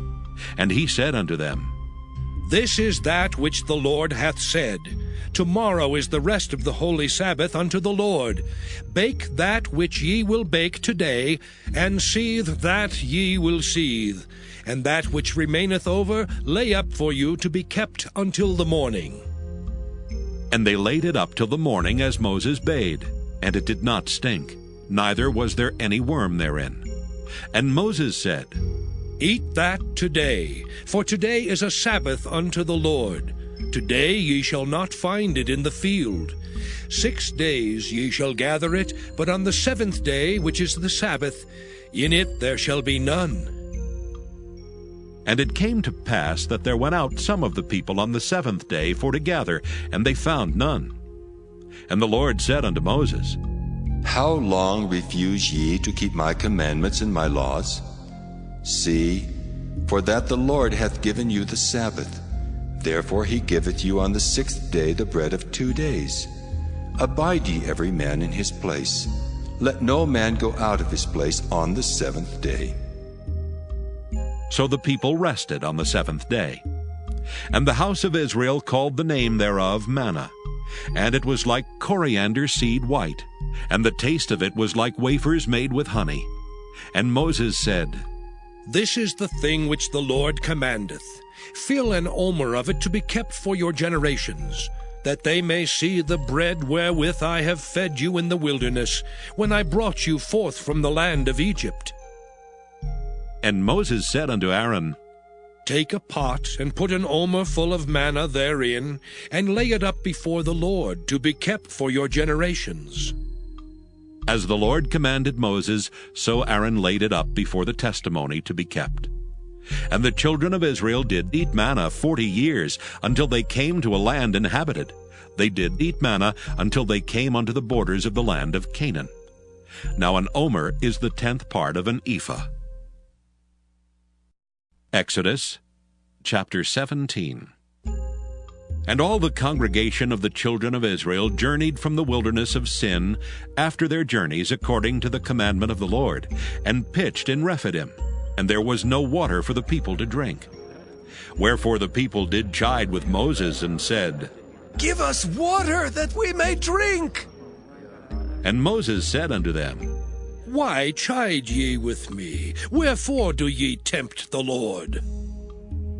And the people thirsted there for water, and the people murmured against Moses, and said, Wherefore is this that thou hast brought us up out of Egypt, to kill us and our children and our cattle with thirst? And Moses cried unto the Lord, saying, What shall I do unto this people? They be almost ready to stone me. And the Lord said unto Moses, Go on before the people, and take with thee of the elders of Israel, and thy rod wherewith thou smotest the river, take in thine hand, and go. Behold, I will stand before thee there upon the rock in Horeb, and thou shalt smite the rock, and there shall come water out of it, that the people may drink. And Moses did so in the sight of the elders of Israel. And he called the name of the place Massah and Meribah, because of the chiding of the children of Israel, and because they tempted the Lord, saying, Is the Lord among us or not? Then came Amalek and fought with Israel in Rephidim. And Moses said unto Joshua, Choose us out men, and go out, fight with Amalek. Tomorrow I will stand on the top of the hill with the rod of God in mine hand. So Joshua did as Moses had said to him, and fought with Amalek. And Moses, Aaron, and Hur went up to the top of the hill. And it came to pass, when Moses held up his hand, that Israel prevailed, and when he let down his hand, Amalek prevailed. But Moses' hands were heavy, and they took a stone and put it under him, and he sat thereon. And Aaron and Hur stayed up his hands, the one on the one side and the other on the other side, and his hands were steady until the going down of the sun. And Joshua discomfited Amalek and his people with the edge of the sword. And the Lord said unto Moses, Write this for a memorial in a book, and rehearse it in the ears of Joshua. For I will utterly put out the remembrance of Amalek from under heaven. And Moses built an altar, and called the name of it Jehovah Nissi.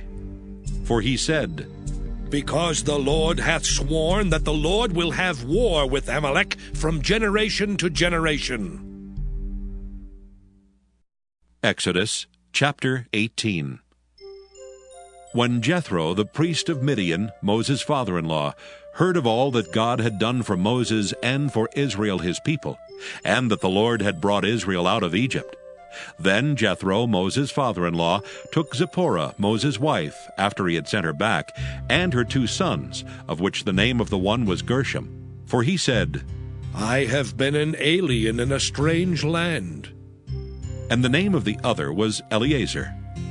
For the God of my father, said he, was mine help, and delivered me from the sword of Pharaoh. And Jethro, Moses' father-in-law, came with his sons and his wife unto Moses into the wilderness, where he encamped at the mount of God.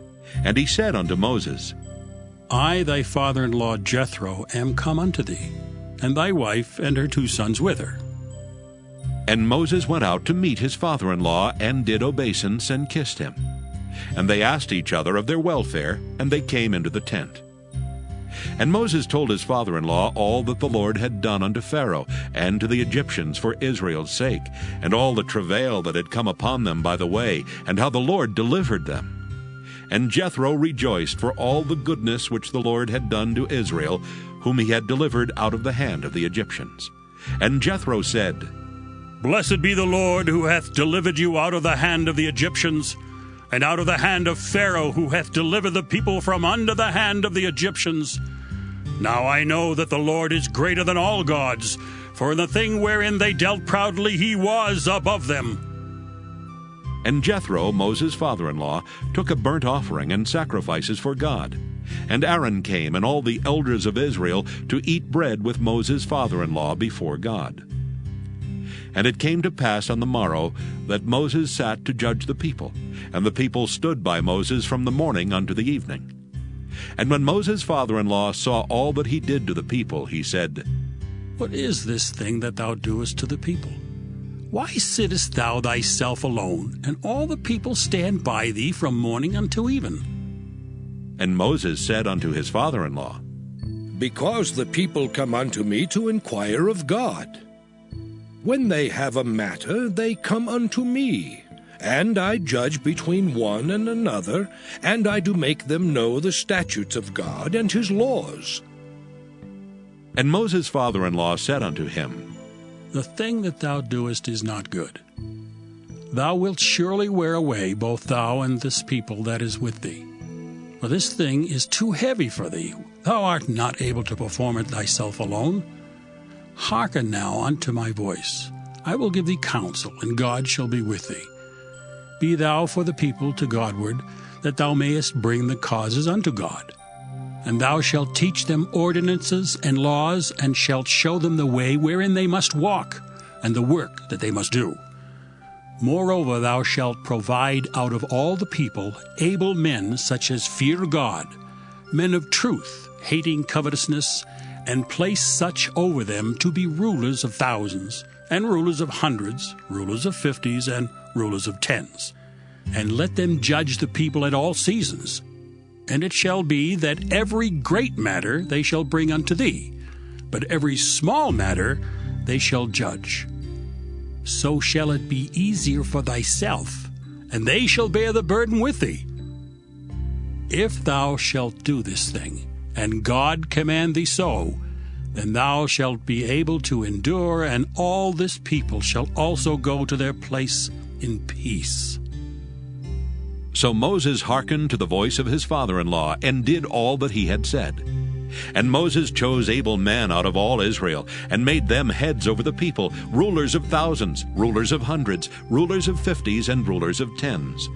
And they judged the people at all seasons. The hard causes they brought unto Moses, but every small matter they judged themselves.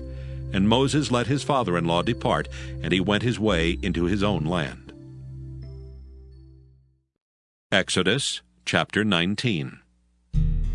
In the 3rd month, when the children of Israel were gone forth out of the land of Egypt, the same day came they into the wilderness of Sinai.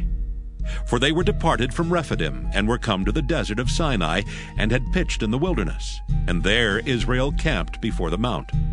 And Moses went up unto God, and the Lord called unto him out of the mountain, saying, Thus shalt thou say to the house of Jacob, and tell the children of Israel, Ye have seen what I did unto the Egyptians, and how I bare you on eagle's wings, and brought you unto myself. Now therefore, if ye will obey my voice indeed, and keep my covenant, then ye shall be a peculiar treasure unto me above all people, for all the earth is mine. And ye shall be unto me a kingdom of priests, and an holy nation. These are the words which thou shalt speak unto the children of Israel. And Moses came and called for the elders of the people, and laid before their faces all these words which the Lord commanded him. And all the people answered together and said, All that the Lord hath spoken, we will do. And Moses returned the words of the people unto the Lord.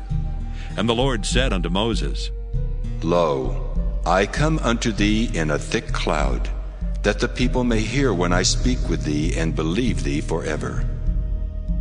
And Moses told the words of the people unto the Lord.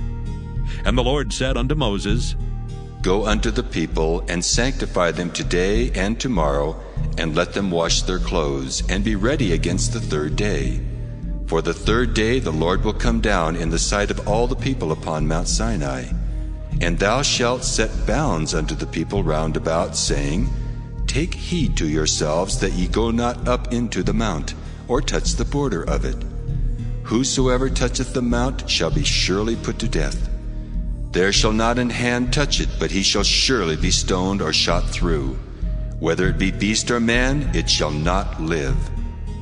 When the trumpet soundeth long, they shall come up to the mount. And Moses went down from the mount unto the people, and sanctified the people, and they washed their clothes. And he said unto the people, Be ready against the third day, come not at your wives. And it came to pass on the third day in the morning that there were thunders and lightnings, and a thick cloud upon the mount, and the voice of the trumpet exceeding loud, so that all the people that was in the camp trembled.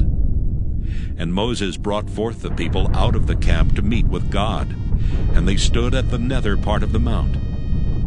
And Mount Sinai was altogether on a smoke, because the Lord descended upon it in fire. And the smoke thereof ascended as the smoke of a furnace, and the whole mount quaked greatly. And when the voice of the trumpet sounded long, and waxed louder and louder, Moses spake, and God answered him by a voice. And the Lord came down upon Mount Sinai on the top of the mount. And the Lord called Moses up to the top of the mount, and Moses went up. And the Lord said unto Moses, Go down, charge the people, lest they break through unto the Lord to gaze, and many of them perish. And let the priests also, which come near to the Lord, sanctify themselves, lest the Lord break forth upon them. And Moses said unto the Lord, The people cannot come up to Mount Sinai, for thou chargest us, saying, Set bounds about the mount, and sanctify it. And the Lord said unto him, Away, get thee down, and thou shalt come up, thou and Aaron with thee. But let not the priests and the people break through to come up unto the Lord, lest he break forth upon them. So Moses went down unto the people, and spake unto them. Exodus chapter 20. And God spake all these words, saying, I am the Lord thy God, which have brought thee out of the land of Egypt, out of the house of bondage. Thou shalt have no other gods before me. Thou shalt not make unto thee any graven image, or any likeness of anything that is in heaven above, or that is in the earth beneath, or that is in the water under the earth. Thou shalt not bow down thyself to them, nor serve them. For I, the Lord thy God, am a jealous God, visiting the iniquity of the fathers upon the children unto the third and fourth generation of them that hate me, and showing mercy unto thousands of them that love me and keep my commandments. Thou shalt not take the name of the Lord thy God in vain, for the Lord will not hold him guiltless that taketh his name in vain. Remember the Sabbath day to keep it holy. 6 days shalt thou labor and do all thy work. But the seventh day is the Sabbath of the Lord thy God. In it thou shalt not do any work, thou, nor thy son, nor thy daughter, thy manservant, nor thy maidservant, nor thy cattle, nor thy stranger that is within thy gates. For in 6 days the Lord made heaven and earth, the sea, and all that in them is, and rested the seventh day. Wherefore the Lord blessed the Sabbath day, and hallowed it. Honor thy father and thy mother, that thy days may be long upon the land which the Lord thy God giveth thee. Thou shalt not kill. Thou shalt not commit adultery. Thou shalt not steal. Thou shalt not bear false witness against thy neighbor. Thou shalt not covet thy neighbor's house. Thou shalt not covet thy neighbor's wife, nor his manservant, nor his maidservant, nor his ox, nor his ass, nor anything that is thy neighbor's.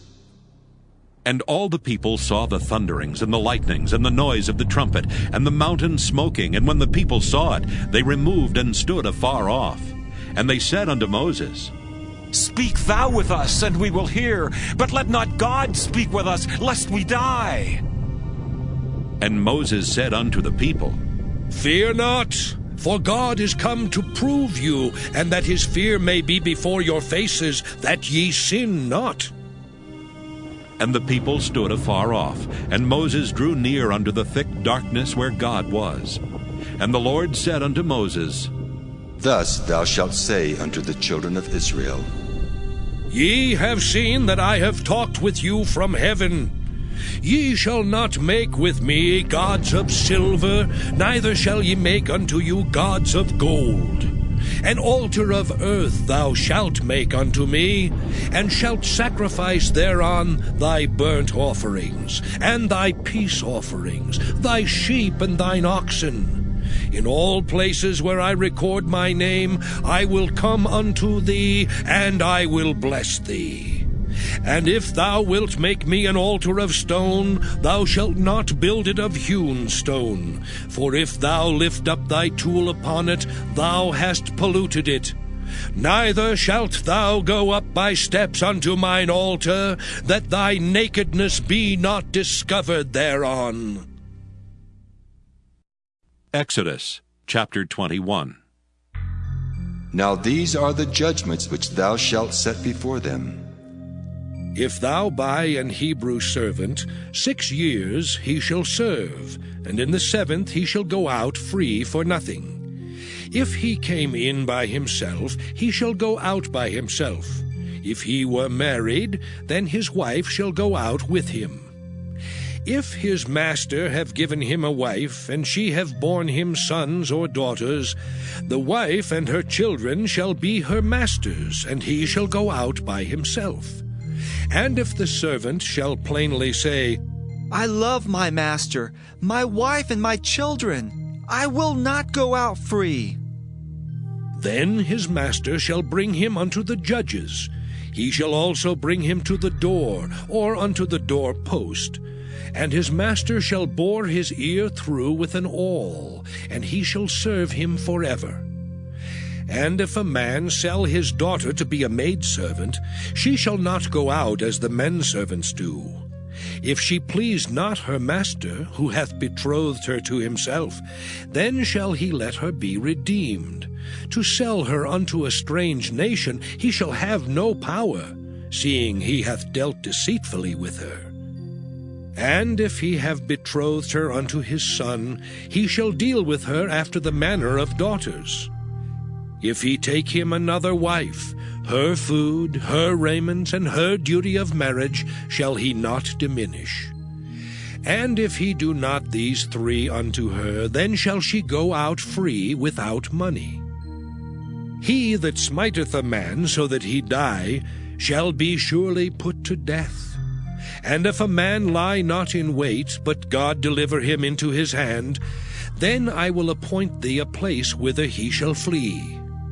But if a man come presumptuously upon his neighbor, to slay him with guile, thou shalt take him from mine altar, that he may die. And he that smiteth his father or his mother shall be surely put to death. And he that stealeth a man and selleth him, or if he be found in his hand, he shall surely be put to death. And he that curseth his father or his mother shall surely be put to death. And if men strive together, and one smite another with a stone, or with his fist, and he die not, but keepeth his bed, if he rise again, and walk abroad upon his staff, then shall he that smote him be quit. Only he shall pay for the loss of his time, and shall cause him to be thoroughly healed. And if a man smite his servant or his maid with a rod, and he die under his hand, he shall be surely punished. Notwithstanding, if he continue a day or 2, he shall not be punished, for he is his money. If men strive and hurt a woman with child, so that her fruit depart from her, and yet no mischief follow, he shall be surely punished according as the woman's husband will lay upon him, and he shall pay as the judges determine. And if any mischief follow, then thou shalt give life for life, eye for eye, tooth for tooth, hand for hand, foot for foot, burning for burning, wound for wound, stripe for stripe. And if a man smite the eye of his servant, or the eye of his maid, that it perish, he shall let him go free for his eye's sake. And if he smite out his manservant's tooth, or his maidservant's tooth, he shall let him go free for his tooth's sake. If an ox gore a man or a woman, that they die, then the ox shall be surely stoned, and his flesh shall not be eaten, but the owner of the ox shall be quit. But if the ox were wont to push with his horn in time past, and it hath been testified to his owner, and he hath not kept him in, but that he hath killed a man or a woman, the ox shall be stoned, and his owner also shall be put to death. If there be laid on him a sum of money, then he shall give for the ransom of his life whatsoever is laid upon him. Whether he have gored a son, or have gored a daughter, according to this judgment shall it be done unto him. If the ox shall push a manservant or a maidservant, he shall give unto their master 30 shekels of silver, and the ox shall be stoned. And if a man shall open a pit, or if a man shall dig a pit and not cover it, and an ox or an ass fall therein, the owner of the pit shall make it good, and give money unto the owner of them, and the dead beast shall be his. And if one man's ox hurt another's, that he die, then they shall sell the live ox, and divide the money of it, and the dead ox also they shall divide. Or if it be known that the ox hath used to push in time past, and his owner hath not kept him in, he shall surely pay ox for ox, and the dead shall be his own. Exodus chapter 22. If a man shall steal an ox or a sheep, and kill it or sell it, he shall restore 5 oxen for an ox, and 4 sheep for a sheep. If a thief be found breaking up, and be smitten that he die, there shall no blood be shed for him. If the sun be risen upon him, there shall be blood shed for him, for he should make full restitution. If he have nothing, then he shall be sold for his theft. If the theft be certainly found in his hand alive, whether it be ox or ass or sheep, he shall restore double. If a man shall cause a field or vineyard to be eaten, and shall put in his beast, and shall feed in another man's field, of the best of his own field and of the best of his own vineyard shall he make restitution. If fire break out and catch in thorns, so that the stacks of corn or the standing corn or the field be consumed therewith, he that kindled the fire shall surely make restitution. If a man shall deliver unto his neighbor money or stuff to keep, and it be stolen out of the man's house, if the thief be found, let him pay double. If the thief be not found, then the master of the house shall be brought unto the judges, to see whether he have put his hand unto his neighbor's goods. For all manner of trespass, whether it be for ox, for ass, for sheep, for raiment, or for any manner of lost thing which another challengeth to be his, the cause of both parties shall come before the judges. And whom the judges shall condemn, he shall pay double unto his neighbor.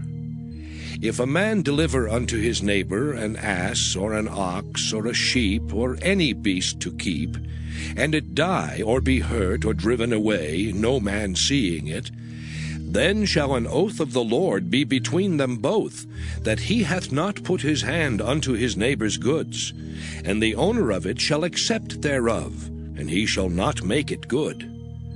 And if it be stolen from him, he shall make restitution unto the owner thereof. If it be torn in pieces, then let him bring it for witness, and he shall not make good that which was torn. And if a man borrow aught of his neighbor, and it be hurt or die, the owner thereof being not with it, he shall surely make it good. But if the owner thereof be with it, he shall not make it good. If it be an hired thing, it came for his hire. And if a man entice a maid that is not betrothed, and lie with her, he shall surely endow her to be his wife. If her father utterly refuse to give her unto him, he shall pay money according to the dowry of virgins. Thou shalt not suffer a witch to live. Whosoever lieth with a beast shall surely be put to death. He that sacrificeth unto any god save unto the Lord only, he shall be utterly destroyed. Thou shalt neither vex a stranger nor oppress him, for ye were strangers in the land of Egypt. Ye shall not afflict any widow or fatherless child.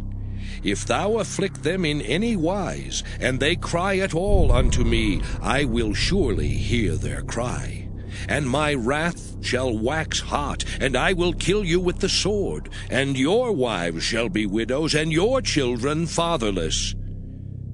If thou lend money to any of my people that is poor by thee, thou shalt not be to him as an usurer, neither shalt thou lay upon him usury. If thou at all take thy neighbor's raiment to pledge, thou shalt deliver it unto him by that the sun goeth down. For that is his covering only, it is his raiment for his skin. Wherein shall he sleep? And it shall come to pass, when he crieth unto me, that I will hear, for I am gracious. Thou shalt not revile the gods, nor curse the ruler of thy people. Thou shalt not delay to offer the first of thy ripe fruits and of thy liquors. The firstborn of thy sons shalt thou give unto me. Likewise shalt thou do with thine oxen and with thy sheep. 7 days it shall be with his dam. On the 8th day thou shalt give it me. And ye shall be holy men unto me. Neither shall ye eat any flesh that is torn of beasts in the field. Ye shall cast it to the dogs. Exodus chapter 23. Thou shalt not raise a false report. Put not thine hand with the wicked to be an unrighteous witness. Thou shalt not follow a multitude to do evil. Neither shalt thou speak in a cause to decline after many to wrest judgment. Neither shalt thou countenance a poor man in his cause. If thou meet thine enemy's ox or his ass going astray, thou shalt surely bring it back to him again. If thou see the ass of him that hateth thee lying under his burden, and wouldest forbear to help him, thou shalt surely help with him. Thou shalt not wrest the judgment of thy poor in his cause. Keep thee far from a false matter, and the innocent and righteous slay thou not, for I will not justify the wicked. And thou shalt take no gift, for the gift blindeth the wise, and perverteth the words of the righteous. Also thou shalt not oppress a stranger, for ye know the heart of a stranger, seeing ye were strangers in the land of Egypt.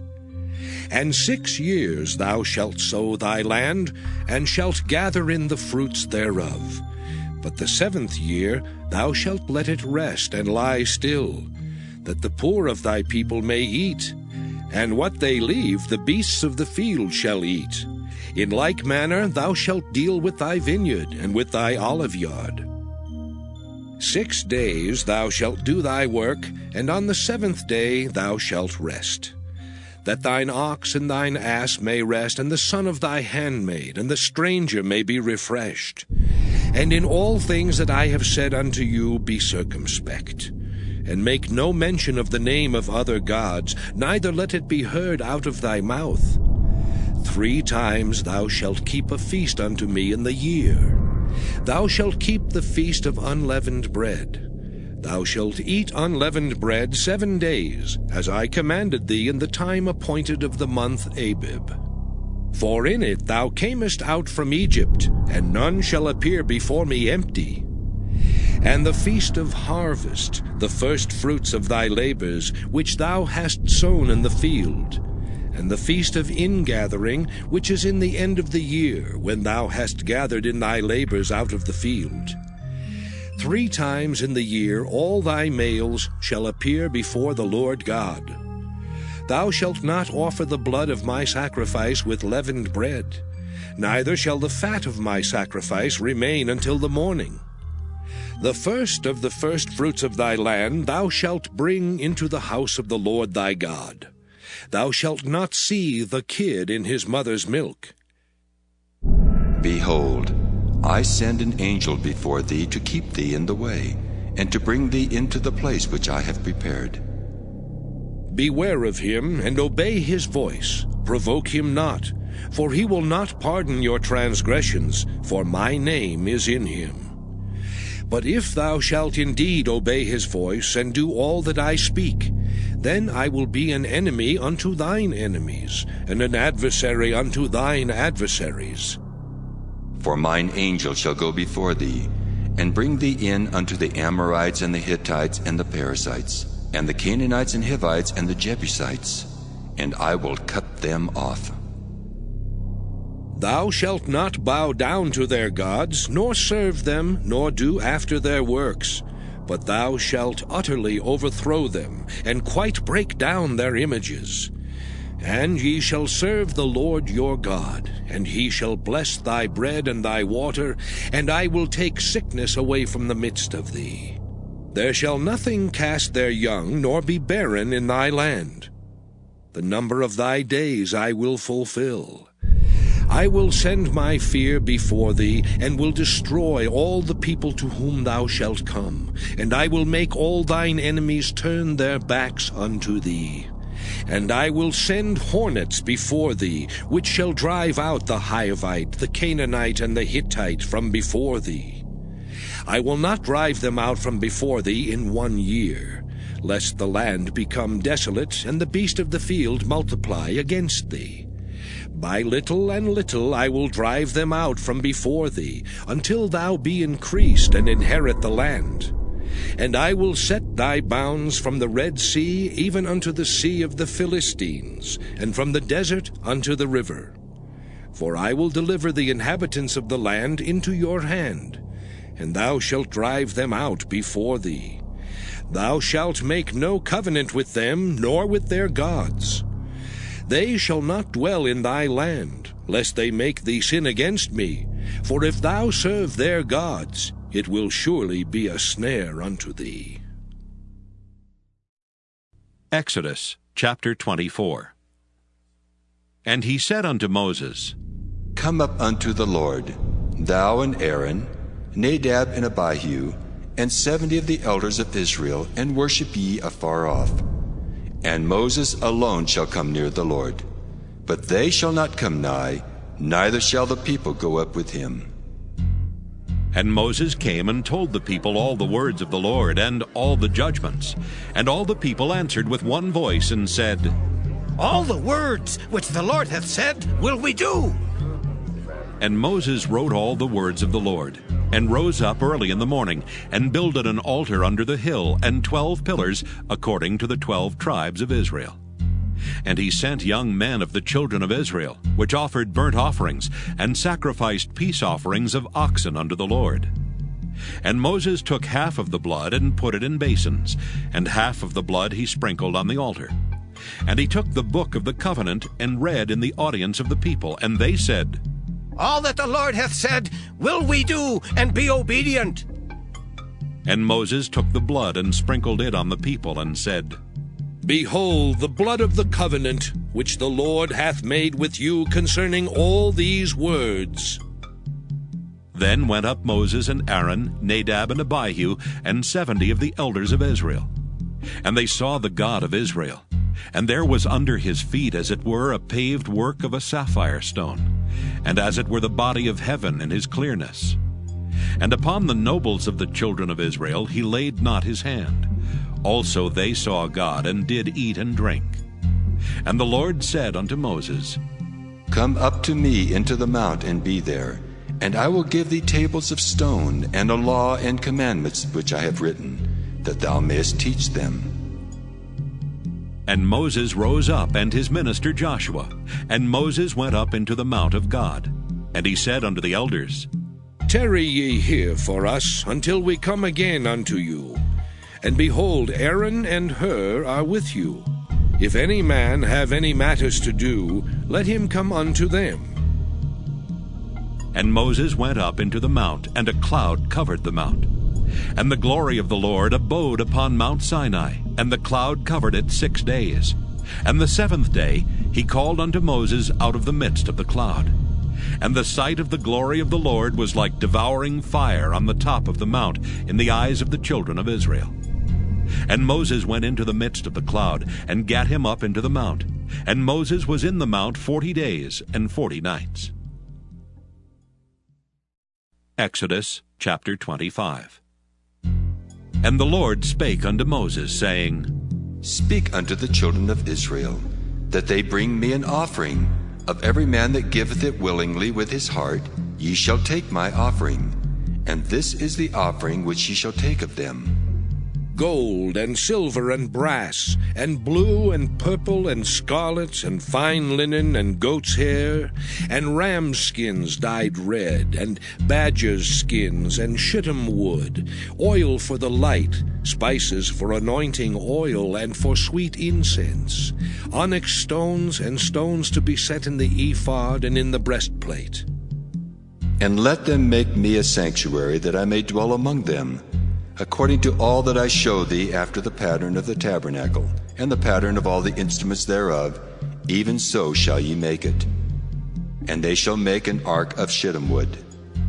2 cubits and a half shall be the length thereof, and a cubit and a half the breadth thereof, and a cubit and a half the height thereof. And thou shalt overlay it with pure gold, within and without shalt thou overlay it, and shalt make upon it a crown of gold round about. And thou shalt cast 4 rings of gold for it, and put them in the 4 corners thereof, and 2 rings shall be in the one side of it, and 2 rings in the other side of it. And thou shalt make staves of shittim wood, and overlay them with gold. And thou shalt put the staves into the rings by the sides of the ark, that the ark may be borne with them. The staves shall be in the rings of the ark, they shall not be taken from it. And thou shalt put into the ark the testimony which I shall give thee. And thou shalt make a mercy seat of pure gold. 2 cubits and a half shall be the length thereof, and a cubit and a half the breadth thereof. And thou shalt make 2 cherubims of gold. Of beaten work shalt thou make them, in the 2 ends of the mercy seat. And make 1 cherub on the one end, and the other cherub on the other end. Even of the mercy seat shall ye make the cherubims on the 2 ends thereof. And the cherubims shall stretch forth their wings on high, covering the mercy seat with their wings, and their faces shall look one to another. Toward the mercy seat shall the faces of the cherubims be. And thou shalt put the mercy seat above upon the ark, and in the ark thou shalt put the testimony that I shall give thee. And there I will meet with thee, and I will commune with thee from above the mercy seat, from between the 2 cherubims which are upon the ark of the testimony, of all things which I will give thee in commandment unto the children of Israel. Thou shalt also make a table of shittim wood. 2 cubits shall be the length thereof, and a cubit the breadth thereof, and a cubit and a half the height thereof. And thou shalt overlay it with pure gold, and make thereto a crown of gold round about. And thou shalt make unto it a border of an handbreadth round about. And thou shalt make a golden crown to the border thereof round about. And thou shalt make for it 4 rings of gold, and put the rings in the 4 corners that are on the 4 feet thereof. Over against the border shall the rings be for places of the staves to bear the table. And thou shalt make the staves of shittim wood, and overlay them with gold, that the table may be borne with them. And thou shalt make the dishes thereof, and spoons thereof, and covers thereof, and bowls thereof, to cover withal. Of pure gold shalt thou make them. And thou shalt set upon the table showbread before me alway. And thou shalt make a candlestick of pure gold. Of beaten work shall the candlestick be made. His shaft and his branches, his bowls, his knops and his flowers shall be of the same. And 6 branches shall come out of the sides of it, 3 branches of the candlestick out of the one side, and 3 branches of the candlestick out of the other side. 3 bowls made like unto almonds, with a knop and a flower in one branch, and 3 bowls made like almonds in the other branch, with a knop and a flower, so in the 6 branches that come out of the candlestick. And in the candlestick shall be 4 bowls made like unto almonds, with their knops and their flowers. And there shall be a knop under 2 branches of the same, and a knop under 2 branches of the same, and a knop under 2 branches of the same, according to the 6 branches that proceed out of the candlestick. Their knops and their branches shall be of the same. All it shall be one beaten work of pure gold.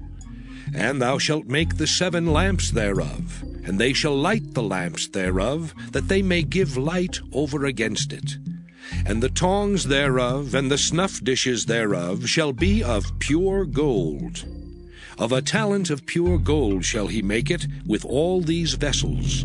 And look that thou make them after their pattern, which was showed thee in the mount. Exodus chapter 26. Moreover, thou shalt make the tabernacle, with 10 curtains of fine twined linen, and blue, and purple, and scarlet. With cherubims of cunning work shalt thou make them. The length of one curtain shall be 28 cubits, and the breadth of one curtain 4 cubits, and every one of the curtains shall have one measure. The 5 curtains shall be coupled together one to another, and other 5 curtains shall be coupled one to another. And thou shalt make loops of blue upon the edge of the one curtain from the selvage in the coupling, and likewise shalt thou make in the uttermost edge of another curtain in the coupling of the second. 50 loops shalt thou make in the one curtain, and 50 loops shalt thou make in the edge of the curtain that is in the coupling of the second, that the loops may take hold one of another. And thou shalt make 50 taches of gold, and couple the curtains together with the taches, and it shall be one tabernacle. And thou shalt make curtains of goat's hair to be a covering upon the tabernacle. 11 curtains shalt thou make. The length of one curtain shall be 30 cubits, and the breadth of one curtain 4 cubits, and the 11 curtains shall be all of one measure. And thou shalt couple 5 curtains by themselves, and 6 curtains by themselves, and shalt double the 6th curtain in the forefront of the tabernacle. And thou shalt make 50 loops on the edge of the one curtain that is outmost in the coupling, and 50 loops in the edge of the curtain which coupleth the second. And thou shalt make 50 taches of brass, and put the taches into the loops, and couple the tent together, that it may be one. And the remnant that remaineth of the curtains of the tent, the half curtain that remaineth, shall hang over the backside of the tabernacle. And a cubit on the one side, and a cubit on the other side of that which remaineth in the length of the curtains of the tent, it shall hang over the sides of the tabernacle on this side and on that side, to cover it. And thou shalt make a covering for the tent of rams' skins dyed red, and a covering above of badgers' skins. And thou shalt make boards for the tabernacle of shittim wood standing up. 10 cubits shall be the length of a board, and a cubit and a half shall be the breadth of one board. 2 tenons shall there be in one board, set in order one against another. Thus shalt thou make for all the boards of the tabernacle. And thou shalt make the boards for the tabernacle, 20 boards on the south side southward. And thou shalt make 40 sockets of silver under the 20 boards, 2 sockets under one board for his 2 tenons, and 2 sockets under another board for his 2 tenons. And for the second side of the tabernacle, on the north side, there shall be 20 boards, and there 40 sockets of silver, 2 sockets under one board, and 2 sockets under another board. And for the sides of the tabernacle westward thou shalt make 6 boards, and 2 boards shalt thou make for the corners of the tabernacle in the 2 sides. And they shall be coupled together beneath, and they shall be coupled together above the head of it unto one ring. Thus shall it be for them both. They shall be for the 2 corners. And they shall be 8 boards, and their sockets of silver 16 sockets, 2 sockets under one board, and 2 sockets under another board. And thou shalt make bars of shittim wood, 5 for the boards of the one side of the tabernacle, and 5 bars for the boards of the other side of the tabernacle, and 5 bars for the boards of the side of the tabernacle for the 2 sides westward. And the middle bar in the midst of the boards shall reach from end to end. And thou shalt overlay the boards with gold, and make their rings of gold for places for the bars. And thou shalt overlay the bars with gold. And thou shalt rear up the tabernacle according to the fashion thereof which was showed thee in the mount. And thou shalt make a veil of blue and purple and scarlet and fine twined linen of cunning work. With cherubims shall it be made. And thou shalt hang it upon 4 pillars of shittim wood overlaid with gold. Their hooks shall be of gold upon the 4 sockets of silver. And thou shalt hang up the veil under the taches, that thou mayest bring in thither within the veil the ark of the testimony. And the veil shall divide unto you between the holy place and the most holy. And thou shalt put the mercy seat upon the ark of the testimony in the most holy place. And thou shalt set the table without the veil, and the candlestick over against the table on the side of the tabernacle toward the south. And thou shalt put the table on the north side. And thou shalt make an hanging for the door of the tent of blue and purple and scarlet and fine twined linen, wrought with needlework. And thou shalt make for the hanging 5 pillars of shittim wood, and overlay them with gold, and their hooks shall be of gold. And thou shalt cast 5 sockets of brass for them. Exodus chapter 27. And thou shalt make an altar of shittim wood, 5 cubits long and 5 cubits broad. The altar shall be 4 square, and the height thereof shall be 3 cubits. And thou shalt make the horns of it upon the 4 corners thereof. His horns shall be of the same, and thou shalt overlay it with brass. And thou shalt make his pans to receive his ashes, and his shovels, and his basins, and his flesh hooks, and his fire pans. All the vessels thereof thou shalt make of brass. And thou shalt make for it a grate of network of brass. And upon the net shalt thou make 4 brazen rings in the 4 corners thereof. And thou shalt put it under the compass of the altar beneath, that the net may be even to the midst of the altar. And thou shalt make staves for the altar, staves of shittim wood, and overlay them with brass. And the staves shall be put into the rings, and the staves shall be upon the 2 sides of the altar, to bear it. Hollow with boards shalt thou make it, as it was showed thee in the mount, so shall they make it. And thou shalt make the court of the tabernacle. For the south side southward there shall be hangings for the court of fine twined linen of 100 cubits long for one side. And the 20 pillars thereof and their 20 sockets shall be of brass. The hooks of the pillars and their fillets shall be of silver. And likewise for the north side in length there shall be hangings of 100 cubits long, and his 20 pillars and their 20 sockets of brass. The hooks of the pillars and their fillets of silver. And for the breadth of the court on the west side shall be hangings of 50 cubits, their pillars 10, and their sockets 10. And the breadth of the court on the east side eastward shall be 50 cubits. The hangings of one side of the gate shall be 15 cubits, their pillars 3, and their sockets 3.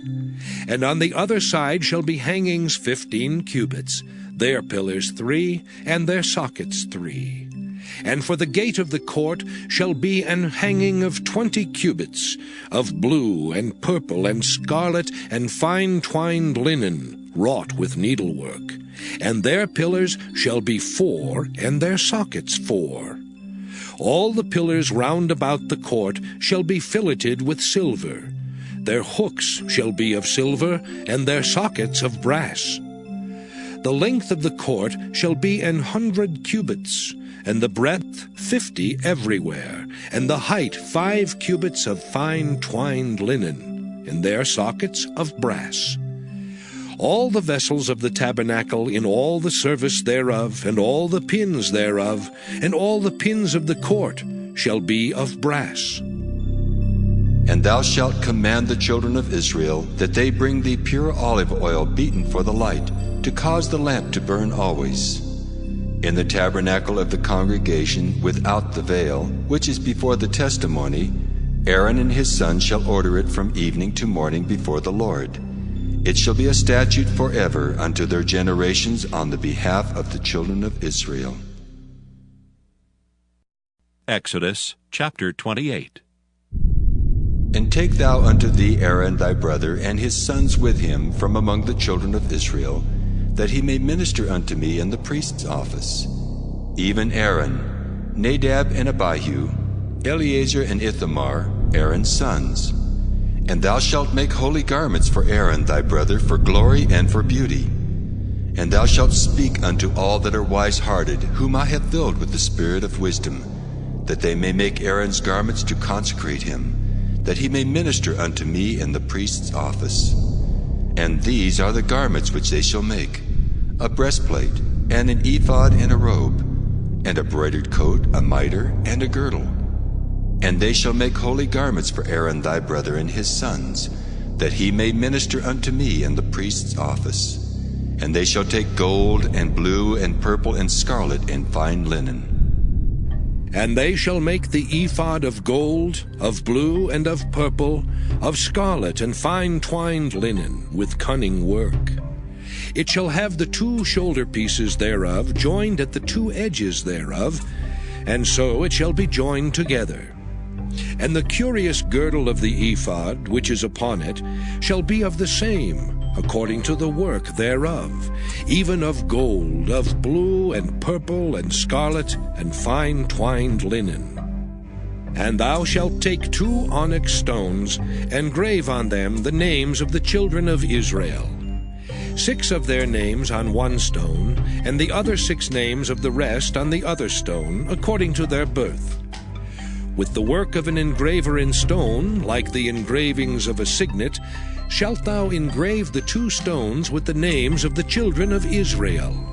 Thou shalt make them to be set in ouches of gold.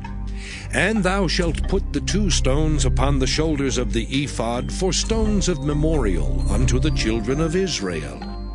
And Aaron shall bear their names before the Lord upon his 2 shoulders for a memorial. And thou shalt make ouches of gold, and 2 chains of pure gold at the ends. Of wreathen work shalt thou make them, and fasten the wreathen chains to the ouches. And thou shalt make the breastplate of judgment with cunning work. After the work of the ephod thou shalt make it. Of gold, of blue, and of purple, and of scarlet, and of fine twined linen shalt thou make it. 4 square it shall be, being doubled. A span shall be the length thereof, and a span shall be the breadth thereof. And thou shalt set it in settings of stones, even 4 rows of stones. The first row shall be a sardius, a topaz, and a carbuncle. This shall be the first row. And the second row shall be an emerald, a sapphire, and a diamond. And the third row a ligure, an agate, and an amethyst. And the 4th row a beryl, and an onyx, and a jasper. They shall be set in gold in their enclosings. And the stones shall be with the names of the children of Israel, 12, according to their names, like the engravings of a signet. Every one with his name shall they be according to the 12 tribes. And thou shalt make upon the breastplate chains at the ends of wreathen work of pure gold. And thou shalt make upon the breastplate 2 rings of gold, and shalt put the 2 rings on the 2 ends of the breastplate. And thou shalt put the 2 wreathen chains of gold in the 2 rings which are on the ends of the breastplate. And the other 2 ends of the 2 wreathen chains thou shalt fasten in the 2 ouches, and put them on the shoulder pieces of the ephod before it. And thou shalt make 2 rings of gold, and thou shalt put them upon the 2 ends of the breastplate in the border thereof, which is in the side of the ephod inward.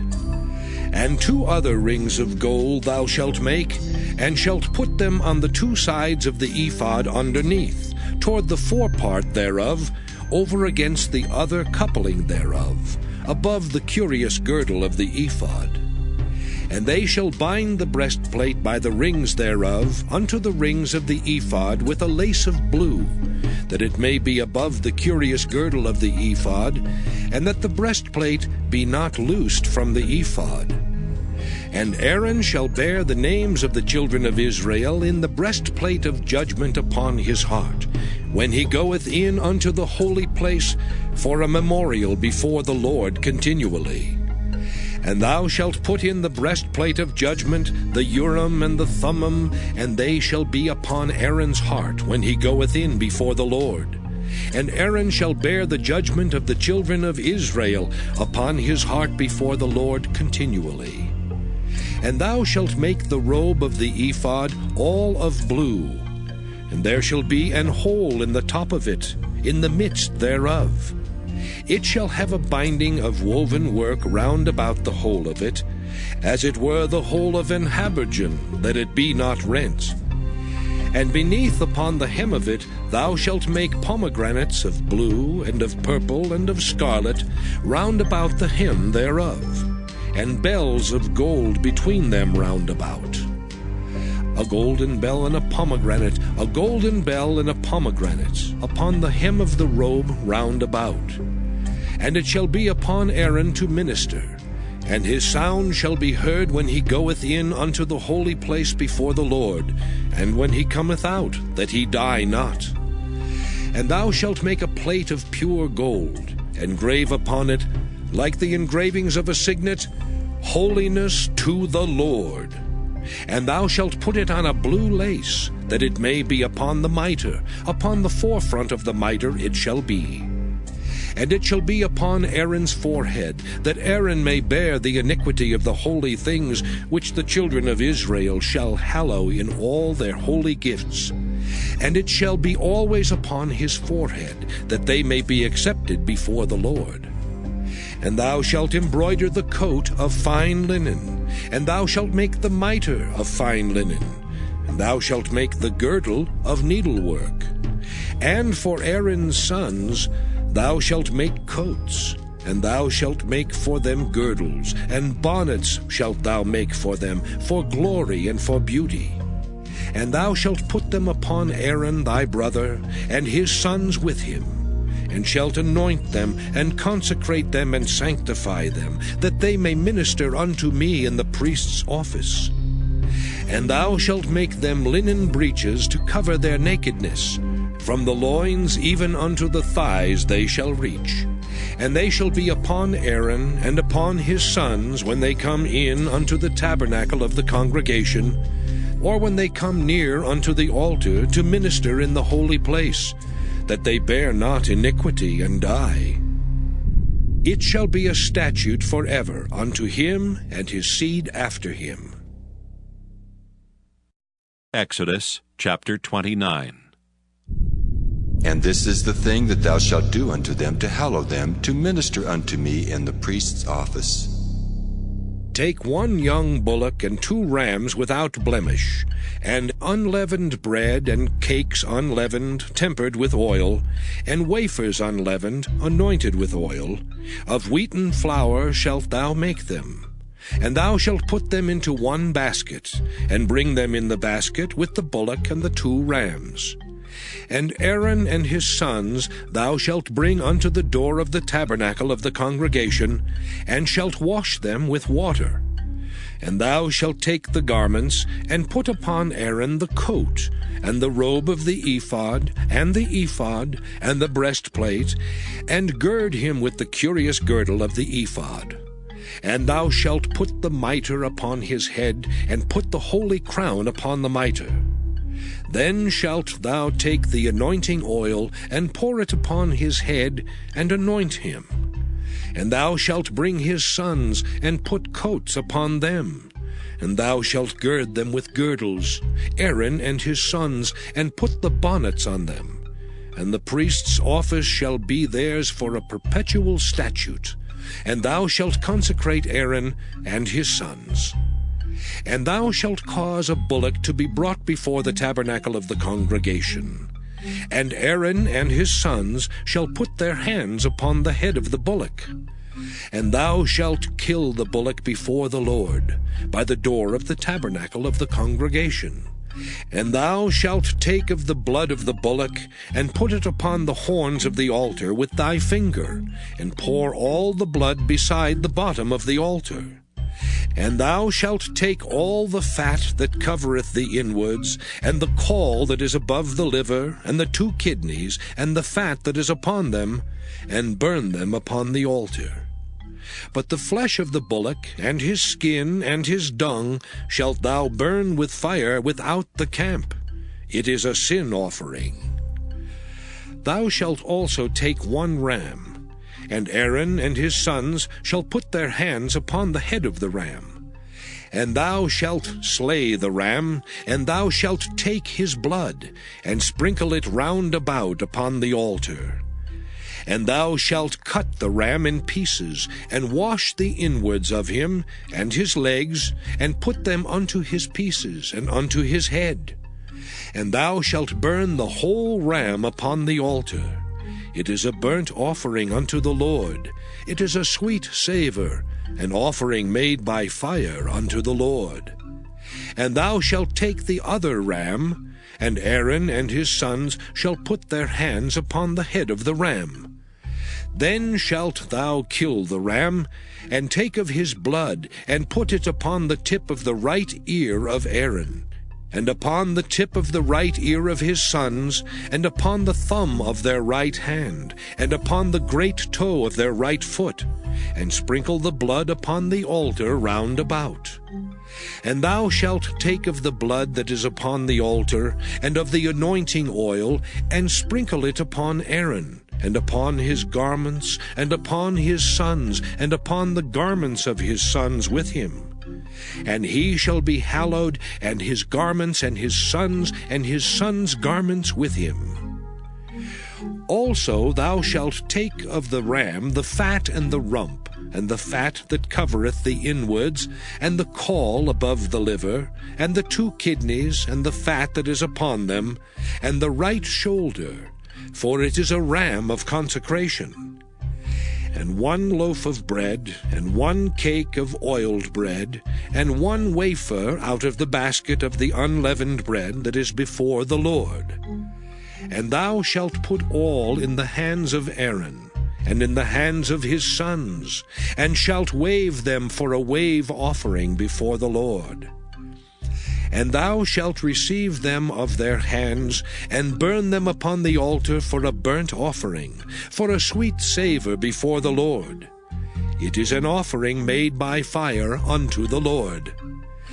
And thou shalt take the breast of the ram of Aaron's consecration, and wave it for a wave offering before the Lord, and it shall be thy part.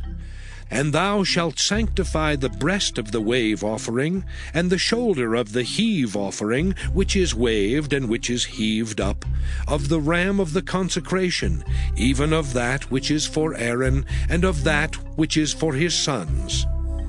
And it shall be Aaron's and his sons by a statute forever from the children of Israel.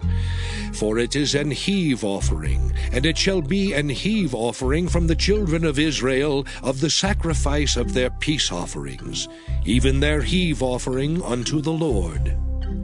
And the holy garments of Aaron shall be his sons after him, to be anointed therein, and to be consecrated in them.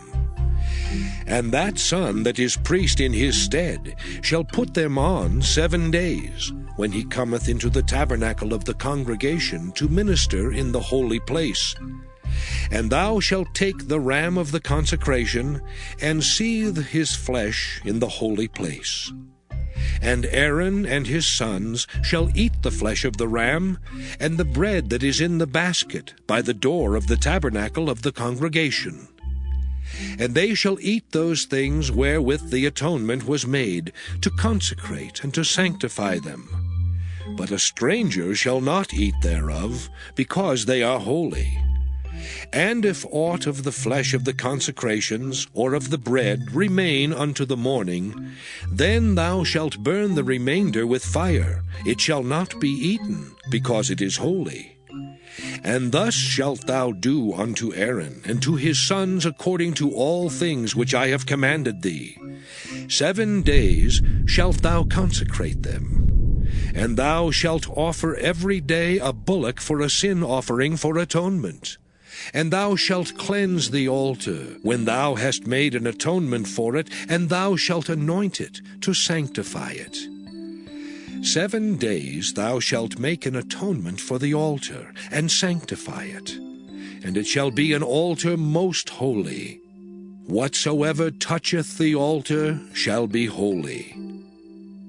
Now this is that which thou shalt offer upon the altar, 2 lambs of the first year, day by day, continually. The 1 lamb thou shalt offer in the morning, and the other lamb thou shalt offer at even. And with the 1 lamb 1/10 deal of flour mingled with the 4th part of an hin of beaten oil, and the 4th part of an hin of wine for a drink offering.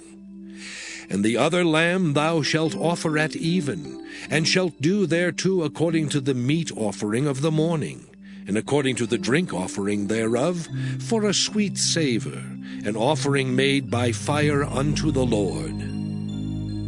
This shall be a continual burnt offering throughout your generations, at the door of the tabernacle of the congregation before the Lord, where I will meet you to speak there unto thee. And there I will meet with the children of Israel, and the tabernacle shall be sanctified by my glory. And I will sanctify the tabernacle of the congregation and the altar. I will sanctify also both Aaron and his sons to minister to me in the priest's office. And I will dwell among the children of Israel, and will be their God. And they shall know that I am the Lord their God, that brought them forth out of the land of Egypt, that I may dwell among them. I am the Lord their God. Exodus chapter 30. And thou shalt make an altar to burn incense upon. Of shittim wood shalt thou make it. A cubit shall be the length thereof, and a cubit the breadth thereof. 4 square shall it be, and 2 cubits shall be the height thereof. The horns thereof shall be of the same. And thou shalt overlay it with pure gold, the top thereof, and the sides thereof round about, and the horns thereof, and thou shalt make unto it a crown of gold round about. And 2 golden rings shalt thou make to it under the crown of it, by the 2 corners thereof, upon the 2 sides of it shalt thou make it, and they shall be for places for the staves to bear it withal. And thou shalt make the staves of shittim wood, and overlay them with gold. And thou shalt put it before the veil that is by the ark of the testimony, before the mercy seat that is over the testimony, where I will meet with thee.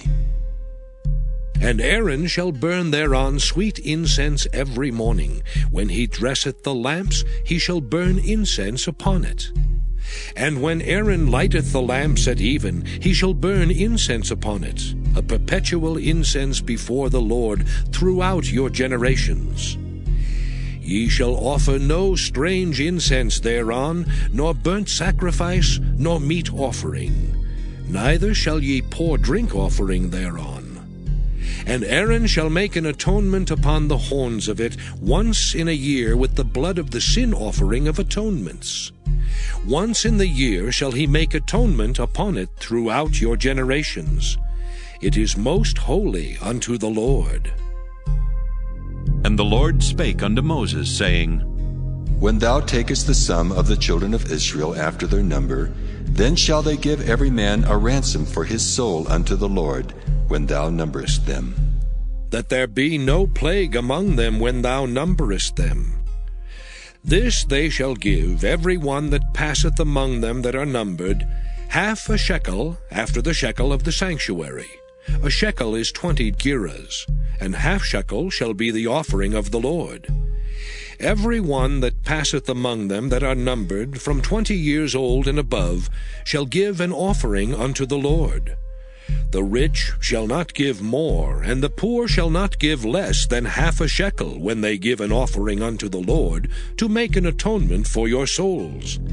And thou shalt take the atonement money of the children of Israel, and shalt appoint it for the service of the tabernacle of the congregation, that it may be a memorial unto the children of Israel before the Lord, to make an atonement for your souls. And the Lord spake unto Moses, saying, Thou shalt also make a laver of brass, and his foot also of brass to wash withal. And thou shalt put it between the tabernacle of the congregation and the altar, and thou shalt put water therein. For Aaron and his sons shall wash their hands and their feet thereat. When they go into the tabernacle of the congregation, they shall wash with water, that they die not. Or when they come near to the altar to minister, to burn offering made by fire unto the Lord. So they shall wash their hands and their feet, that they die not. And it shall be a statute forever to them, even to him and to his seed throughout their generations. Moreover the Lord spake unto Moses, saying, Take thou also unto thee principal spices. Of pure myrrh 500 shekels, and of sweet cinnamon half so much, even 250 shekels, and of sweet calamus 250 shekels, and of cassia 500 shekels, after the shekel of the sanctuary, and of oil, olive, and hin. And thou shalt make it an oil of holy ointment, an ointment compound after the art of the apothecary. It shall be an holy anointing oil. And thou shalt anoint the tabernacle of the congregation therewith, and the ark of the testimony, and the table and all his vessels, and the candlestick and his vessels, and the altar of incense, and the altar of burnt offering with all his vessels, and the laver and his foot. And thou shalt sanctify them, that they may be most holy. Whatsoever toucheth them shall be holy. And thou shalt anoint Aaron and his sons, and consecrate them, that they may minister unto me in the priest's office. And thou shalt speak unto the children of Israel, saying, This shall be an holy anointing oil unto me throughout your generations. Upon man's flesh shall it not be poured, neither shall ye make any other like it, after the composition of it. It is holy, and it shall be holy unto you. Whosoever compoundeth any like it, or whosoever putteth any of it upon a stranger, shall even be cut off from his people. And the Lord said unto Moses, Take unto thee sweet spices, stadke, and onycha, and galbanum.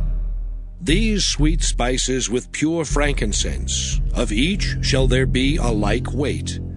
And thou shalt make it a perfume, a confection after the art of the apothecary, tempered together, pure and holy. And thou shalt beat some of it very small, and put of it before the testimony in the tabernacle of the congregation, where I will meet with thee. It shall be unto you most holy. And as for the perfume which thou shalt make, ye shall not make to yourselves according to the composition thereof. It shall be unto thee holy for the Lord. Whosoever shall make like unto that, to smell thereto, shall even be cut off from his people. Exodus chapter 31. And the Lord spake unto Moses, saying, See, I have called by name Bezaleel, the son of Uri, the son of Hur, of the tribe of Judah. And I have filled him with the Spirit of God, in wisdom and in understanding, and in knowledge and in all manner of workmanship, to devise cunning works, to work in gold and in silver and in brass, and in cutting of stones to set them, and in carving of timber, to work in all manner of workmanship.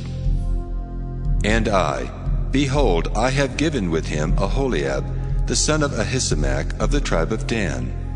And in the hearts of all that are wise-hearted, I have put wisdom that they may make all that I have commanded thee. The tabernacle of the congregation, and the ark of the testimony, and the mercy seat that is thereupon, and all the furniture of the tabernacle, and the table and his furniture, and the pure candlestick with all his furniture, and the altar of incense, and the altar of burnt offering with all his furniture, and the laver and his foot, and the cloths of service, and the holy garments for Aaron the priest, and the garments of his sons to minister in the priest's office. And the anointing oil, and sweet incense for the holy place, according to all that I have commanded thee shall they do. And the Lord spake unto Moses, saying, Speak thou also unto the children of Israel, saying, Verily my Sabbaths ye shall keep, for it is a sign between me and you throughout your generations, that ye may know that I am the Lord that doth sanctify you. Ye shall keep the Sabbath therefore, for it is holy unto you. Every one that defileth it shall surely be put to death. For whosoever doeth any work therein, that soul shall be cut off from among his people.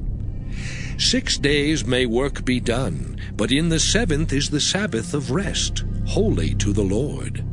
Whosoever doeth any work in the Sabbath day, he shall surely be put to death. Wherefore the children of Israel shall keep the Sabbath, to observe the Sabbath throughout their generations, for a perpetual covenant. It is a sign between me and the children of Israel forever. For in 6 days the Lord made heaven and earth, and on the 7th day he rested, and was refreshed. And he gave unto Moses, when he had made an end of communing with him upon Mount Sinai, 2 tables of testimony, tables of stone, written with the finger of God. Exodus chapter 32. And when the people saw that Moses delayed to come down out of the mount, the people gathered themselves together unto Aaron, and said unto him, Up, make us gods which shall go before us. For as for this Moses, the man that brought us up out of the land of Egypt, we wot not what has become of him. And Aaron said unto them, Break off the golden earrings which are in the ears of your wives, of your sons, and of your daughters, and bring them unto me. And all the people brake off the golden earrings which were in their ears, and brought them unto Aaron. And he received them at their hand, and fashioned it with a graving tool, after he had made it a molten calf. And they said, These be thy gods, O Israel, which brought thee up out of the land of Egypt. And when Aaron saw it, he built an altar before it. And Aaron made proclamation, and said, Tomorrow is a feast to the Lord. And they rose up early on the morrow, and offered burnt offerings, and brought peace offerings. And the people sat down to eat and to drink, and rose up to play. And the Lord said unto Moses, Go, get thee down, for thy people which thou broughtest out of the land of Egypt have corrupted themselves. They have turned aside quickly out of the way which I commanded them. They have made them a molten calf, and have worshipped it, and have sacrificed thereunto, and said, These be thy gods, O Israel, which have brought thee up out of the land of Egypt. And the Lord said unto Moses, I have seen this people, and behold, it is a stiff-necked people. Now therefore let me alone, that my wrath may wax hot against them, and that I may consume them. And I will make of thee a great nation. And Moses besought the Lord his God, and said, Lord, why doth thy wrath wax hot against thy people, which thou hast brought forth out of the land of Egypt with great power and with a mighty hand? Wherefore should the Egyptians speak and say, For mischief did he bring them out, to slay them in the mountains, and to consume them from the face of the earth? turn from thy fierce wrath, and repent of this evil against thy people. Remember Abraham, Isaac, and Israel, thy servants, to whom thou swarest by thine own self, and saidst unto them, I will multiply your seed as the stars of heaven, and all this land that I have spoken of will I give unto your seed, and they shall inherit it forever. And the Lord repented of the evil which he thought to do unto his people.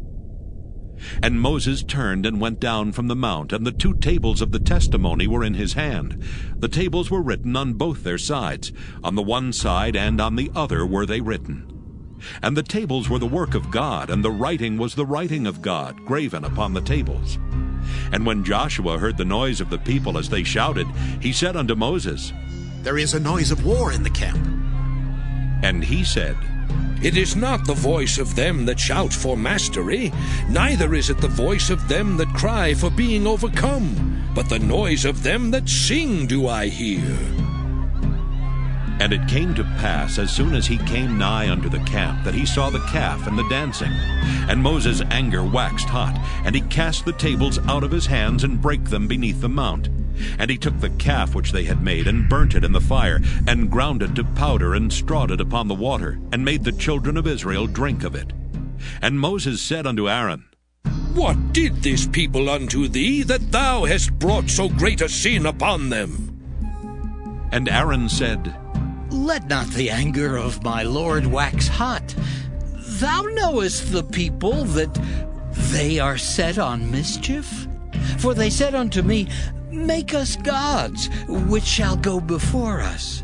For as for this Moses, the man that brought us up out of the land of Egypt, we wot not what is become of him. And I said unto them, Whosoever hath any gold, let them break it off. So they gave it me. Then I cast it into the fire, and there came out this calf. And when Moses saw that the people were naked, for Aaron had made them naked unto their shame among their enemies, then Moses stood in the gate of the camp and said, Who is on the Lord's side? Let him come unto me. And all the sons of Levi gathered themselves together unto him.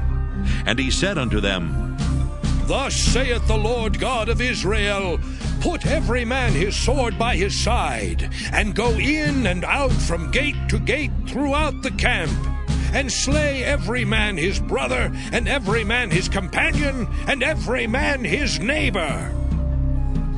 And the children of Levi did according to the word of Moses. And there fell of the people that day about 3,000 men. For Moses had said, Consecrate yourselves today to the Lord, even every man upon his son, and upon his brother, that he may bestow upon you a blessing this day. And it came to pass on the morrow that Moses said unto the people, Ye have sinned a great sin, and now I will go up unto the Lord. Peradventure I shall make an atonement for your sin. And Moses returned unto the Lord and said, Oh, this people have sinned a great sin, and have made them gods of gold.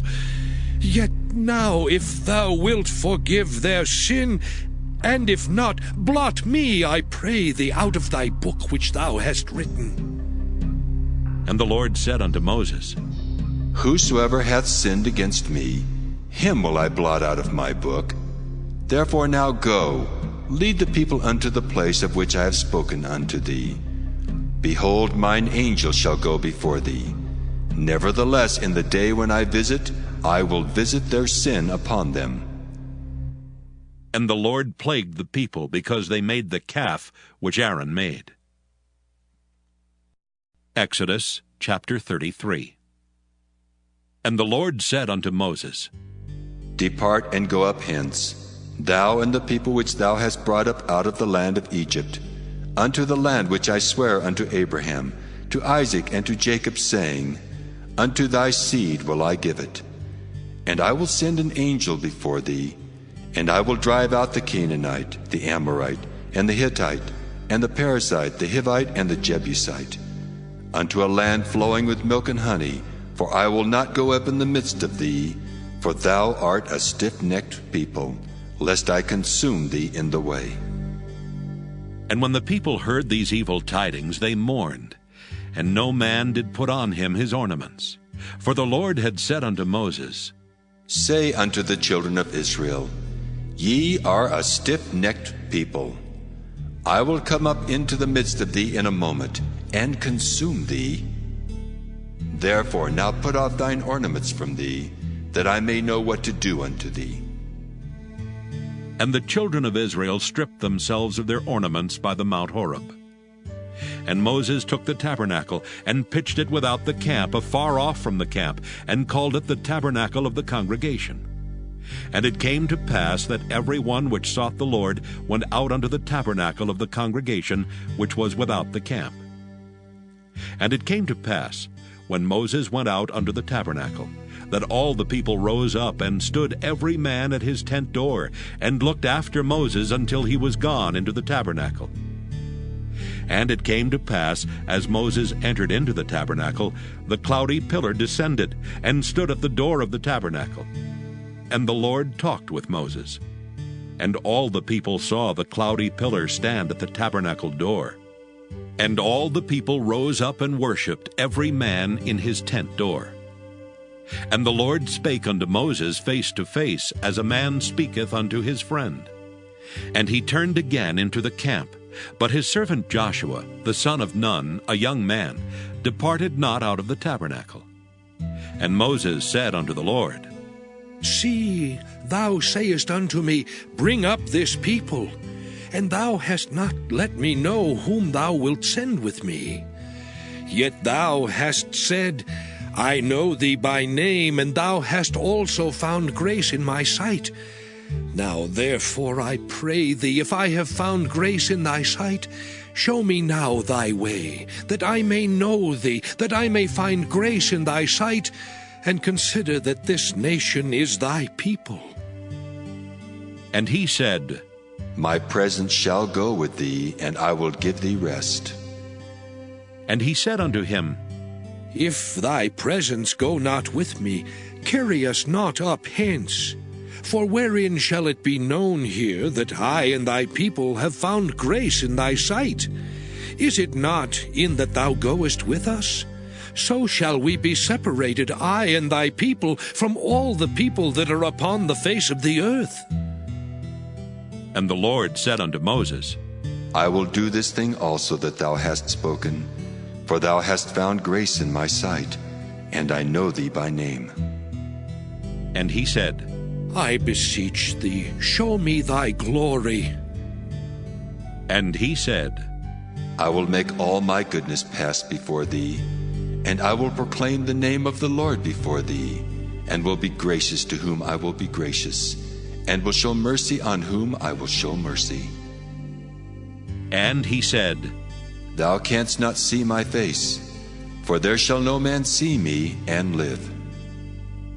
And the Lord said, Behold, there is a place by me, and thou shalt stand upon a rock. And it shall come to pass, while my glory passeth by, that I will put thee in a cleft of the rock, and will cover thee with my hand while I pass by. And I will take away mine hand, and thou shalt see my back parts, but my face shall not be seen. Exodus chapter 34. And the Lord said unto Moses, Hew thee 2 tables of stone like unto the first, and I will write upon these tables the words that were in the first tables which thou breakest. And be ready in the morning, and come up in the morning unto Mount Sinai, and present thyself there to me in the top of the mount. And no man shall come up with thee, neither let any man be seen throughout all the mount, neither let the flocks nor herds feed before that mount. And he hewed 2 tables of stone like unto the first. And Moses rose up early in the morning, and went up unto Mount Sinai, as the Lord had commanded him, and took in his hand the 2 tables of stone. And the Lord descended in the cloud, and stood with him there, and proclaimed the name of the Lord. And the Lord passed by before him, and proclaimed, The Lord God, merciful and gracious, long-suffering and abundant in goodness and truth, keeping mercy for thousands, forgiving iniquity and transgression and sin, and that will by no means clear the guilty, visiting the iniquity of the fathers upon the children and upon the children's children unto the third and to the fourth generation. And Moses made haste and bowed his head toward the earth and worshipped. And he said, If now I have found grace in thy sight, O Lord, let my Lord, I pray thee, go among us. For it is a stiff-necked people, and pardon our iniquity and our sin, and take us for thine inheritance. And he said, Behold, I make a covenant. Before all thy people I will do marvels such as have not been done in all the earth, nor in any nation. And all the people among which thou art shall see the work of the Lord. For it is a terrible thing that I will do with thee. Observe thou that which I command thee this day. Behold, I drive out before thee the Amorite, and the Canaanite, and the Hittite, and the Perizzite, and the Hivite, and the Jebusite. Take heed to thyself, lest thou make a covenant with the inhabitants of the land whither thou goest, lest it be for a snare in the midst of thee. But ye shall destroy their altars, break their images, and cut down their groves. For thou shalt worship no other God, for the Lord whose name is jealous is a jealous God. Lest thou make a covenant with the inhabitants of the land, and they go a-whoring after their gods, and do sacrifice unto their gods, and one call thee, and thou eat of his sacrifice. And thou take of their daughters unto thy sons, and their daughters go a-whoring after their gods, and make thy sons go a-whoring after their gods. Thou shalt make thee no molten gods. The feast of unleavened bread shalt thou keep. 7 days thou shalt eat unleavened bread, as I commanded thee in the time of the month Abib. For in the month Abib thou camest out from Egypt. All that openeth the matrix is mine, and every firstling among thy cattle, whether ox or sheep, that is male. But the firstling of an ass thou shalt redeem with a lamb. And if thou redeem him not, then shalt thou break his neck. All the firstborn of thy sons thou shalt redeem, and none shall appear before me empty. 6 days thou shalt work, but on the 7th day thou shalt rest. In earing time and in harvest thou shalt rest. And thou shalt observe the feast of weeks, of the first fruits of wheat harvest, and the feast of ingathering at the year's end. Thrice in the year shall all your men children appear before the Lord God, the God of Israel. For I will cast out the nations before thee, and enlarge thy borders. Neither shall any man desire thy land, when thou shalt go up to appear before the Lord thy God thrice in the year. Thou shalt not offer the blood of my sacrifice with leaven, neither shall the sacrifice of the feast of the Passover be left unto the morning. The first of the first fruits of thy land thou shalt bring unto the house of the Lord thy God. Thou shalt not see the kid in his mother's milk. And the Lord said unto Moses, Write thou these words, for after the tenor of these words I have made a covenant with thee and with Israel. And he was there with the Lord 40 days and 40 nights. He did neither eat bread nor drink water. And he wrote upon the tables the words of the covenant, the 10 commandments. And it came to pass, when Moses came down from Mount Sinai with the 2 tables of testimony in Moses' hand, when he came down from the mount, that Moses wist not that the skin of his face shone while he talked with him. And when Aaron and all the children of Israel saw Moses, behold, the skin of his face shone, and they were afraid to come nigh him. And Moses called unto them, and Aaron and all the rulers of the congregation returned unto him, and Moses talked with them. And afterward all the children of Israel came nigh, and he gave them in commandment all that the Lord had spoken with him in Mount Sinai. Until Moses had done speaking with them, he put a veil on his face. But when Moses went in before the Lord to speak with him, he took the veil off until he came out. And he came out and spake unto the children of Israel that which he was commanded. And the children of Israel saw the face of Moses, that the skin of Moses' face shone. And Moses put the veil upon his face again, until he went in to speak with him. Exodus chapter 35. And Moses gathered all the congregation of the children of Israel together, and said unto them, These are the words which the Lord hath commanded, that ye should do them. 6 days shall work be done, but on the 7th day there shall be to you an holy day, a Sabbath of rest to the Lord. Whosoever doeth work therein shall be put to death. Ye shall kindle no fire throughout your habitations upon the Sabbath day. And Moses spake unto all the congregation of the children of Israel, saying, This is the thing which the Lord commanded, saying, Take ye from among you an offering unto the Lord.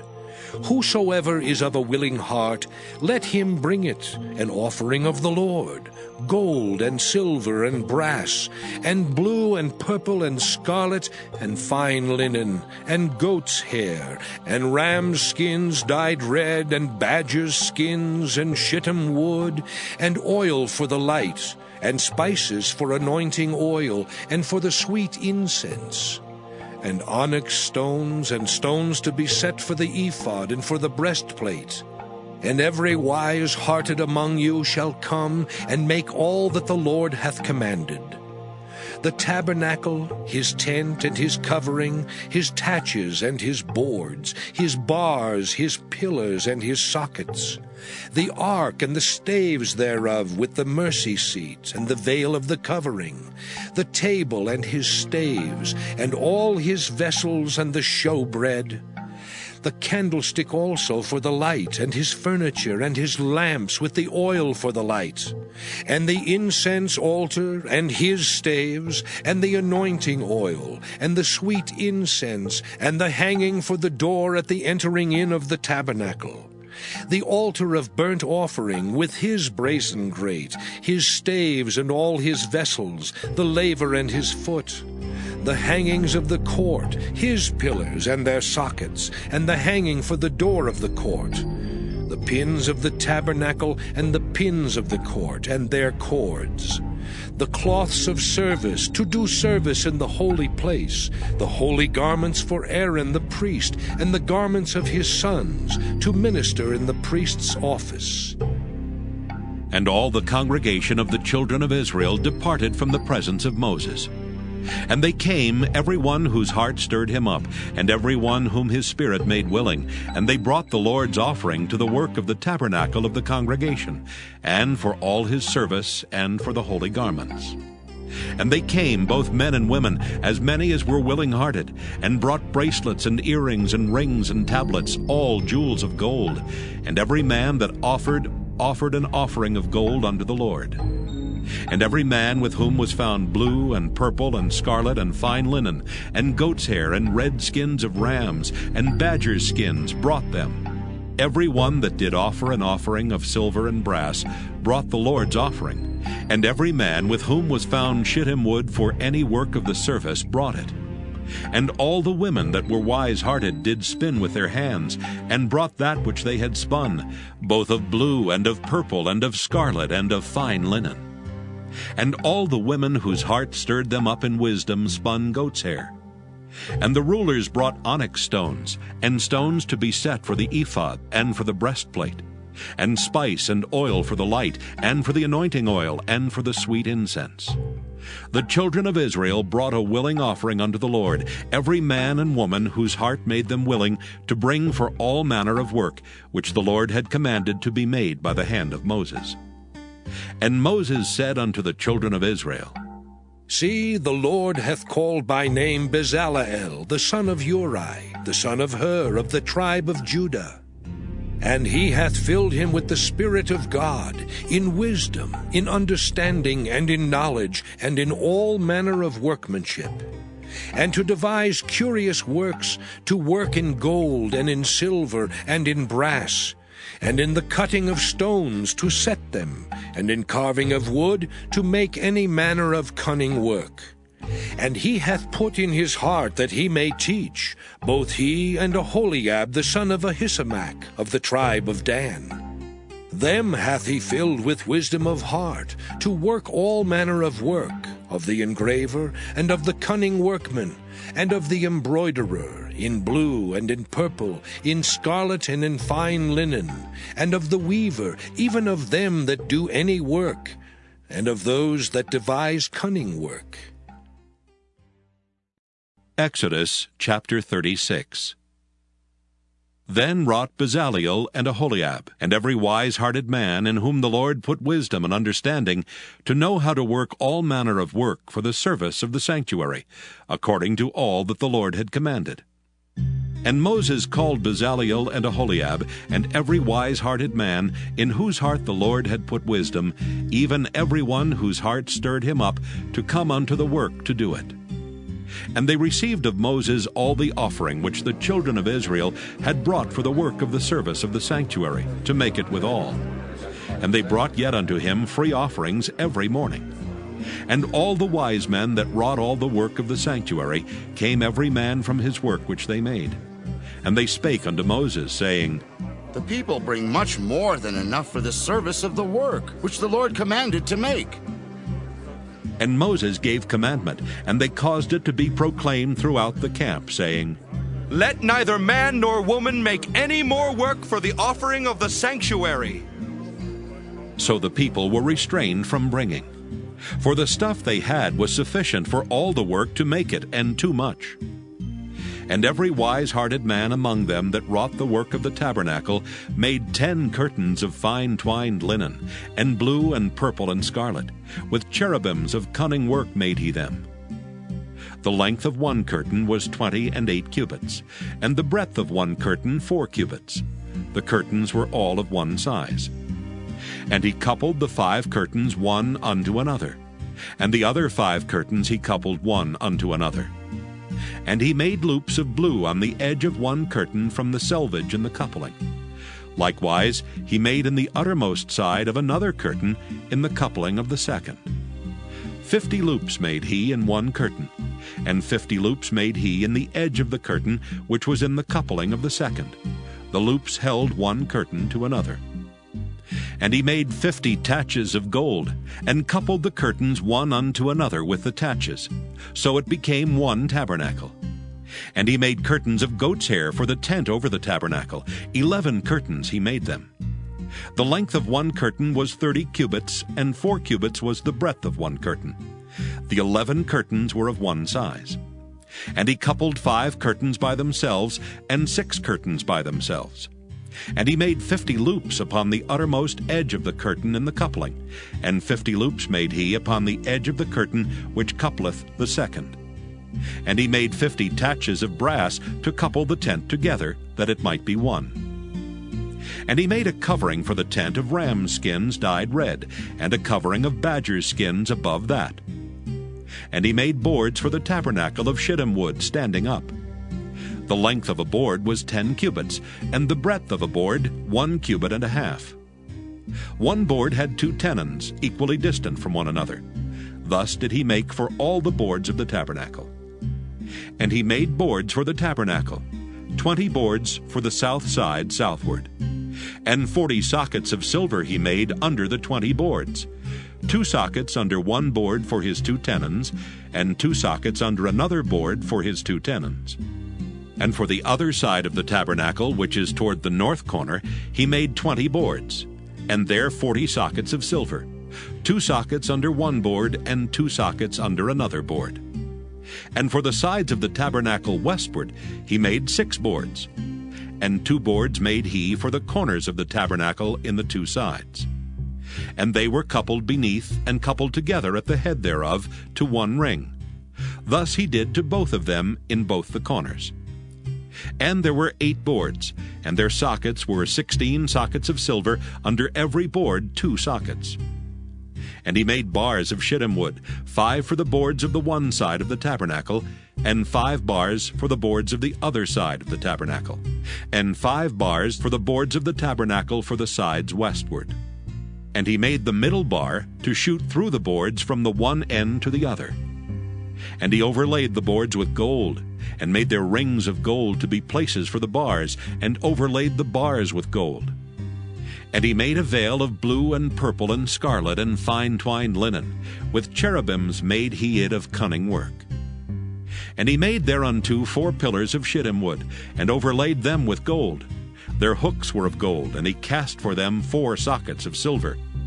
And he made an hanging for the tabernacle door of blue and purple and scarlet and fine twined linen of needlework. And the 5 pillars of it with their hooks, and he overlaid their chapiters and their fillets with gold. But their 5 sockets were of brass. Exodus chapter 37. And Bezaleel made the ark of shittim wood. 2 cubits and a half was the length of it, and 1 cubit and a half the breadth of it, and 1 cubit and a half the height of it. And he overlaid it with pure gold within and without, and made a crown of gold to it round about. And he cast for it 4 rings of gold, to be set by the 4 corners of it, even 2 rings upon the one side of it, and 2 rings upon the other side of it. And he made staves of shittim wood, and overlaid them with gold. And he put the staves into the rings by the sides of the ark, to bear the ark. And he made the mercy seat of pure gold. 2 cubits and a half was the length thereof, and 1 cubit and a half the breadth thereof. And he made 2 cherubims of gold. Beaten out of 1 piece made he them, on the 2 ends of the mercy seat. 1 cherub on the end on this side, and another cherub on the other end on that side. Out of the mercy seat made he the cherubims on the 2 ends thereof. And the cherubims spread out their wings on high, and covered with their wings over the mercy seat, with their faces one to another. Even to the mercy seatward were the faces of the cherubims. And he made the table of shittim wood. 2 cubits was the length thereof, and 1 cubit the breadth thereof, and 1 cubit and a half the height thereof. And he overlaid it with pure gold, and made thereunto a crown of gold round about. Also he made thereunto a border of an handbreadth round about, and made a crown of gold for the border thereof round about. And he cast for it 4 rings of gold, and put the rings upon the 4 corners that were in the 4 feet thereof. Over against the border were the rings, the places for the staves to bear the table. And he made the staves of shittim wood, and overlaid them with gold to bear the table. And he made the vessels which were upon the table, his dishes and his spoons and his bowls, and his covers to cover withal of pure gold. And he made the candlestick of pure gold. Of beaten work made he the candlestick. His shaft and his branch, his bowls, his knops and his flowers were of the same. And 6 branches going out of the sides thereof. 3 branches of the candlestick out of the one side thereof, and 3 branches of the candlestick out of the other side thereof. 3 bowls made after the fashion of almonds in one branch, a knop and a flower. And 3 bowls made like almonds in another branch, a knop and a flower. So throughout the 6 branches going out of the candlestick. And in the candlestick were 4 bowls made like almonds, his knops and his flowers. And a knop under 2 branches of the same, and a knop under 2 branches of the same, and a knop under 2 branches of the same, according to the 6 branches going out of it. Their knops and their branches were of the same. All of it was one beaten work of pure gold. And he made his 7 lamps, and his snuffers, and his snuff dishes of pure gold. Of a talent of pure gold made he it, and all the vessels thereof. And he made the incense altar of shittim wood. The length of it was 1 cubit, and the breadth of it 1 cubit. It was 4 square, and 2 cubits was the height of it. The horns thereof were of the same. And he overlaid it with pure gold, both the top of it and the sides thereof round about, and the horns of it. Also he made unto it a crown of gold round about. And he made 2 rings of gold for it under the crown thereof, by the 2 corners of it, upon the 2 sides thereof, to be places for the staves to bear it withal. And he made the staves of shittim wood, and overlaid them with gold. And he made the holy anointing oil and the pure incense of sweet spices according to the work of the apothecary. Exodus chapter 38.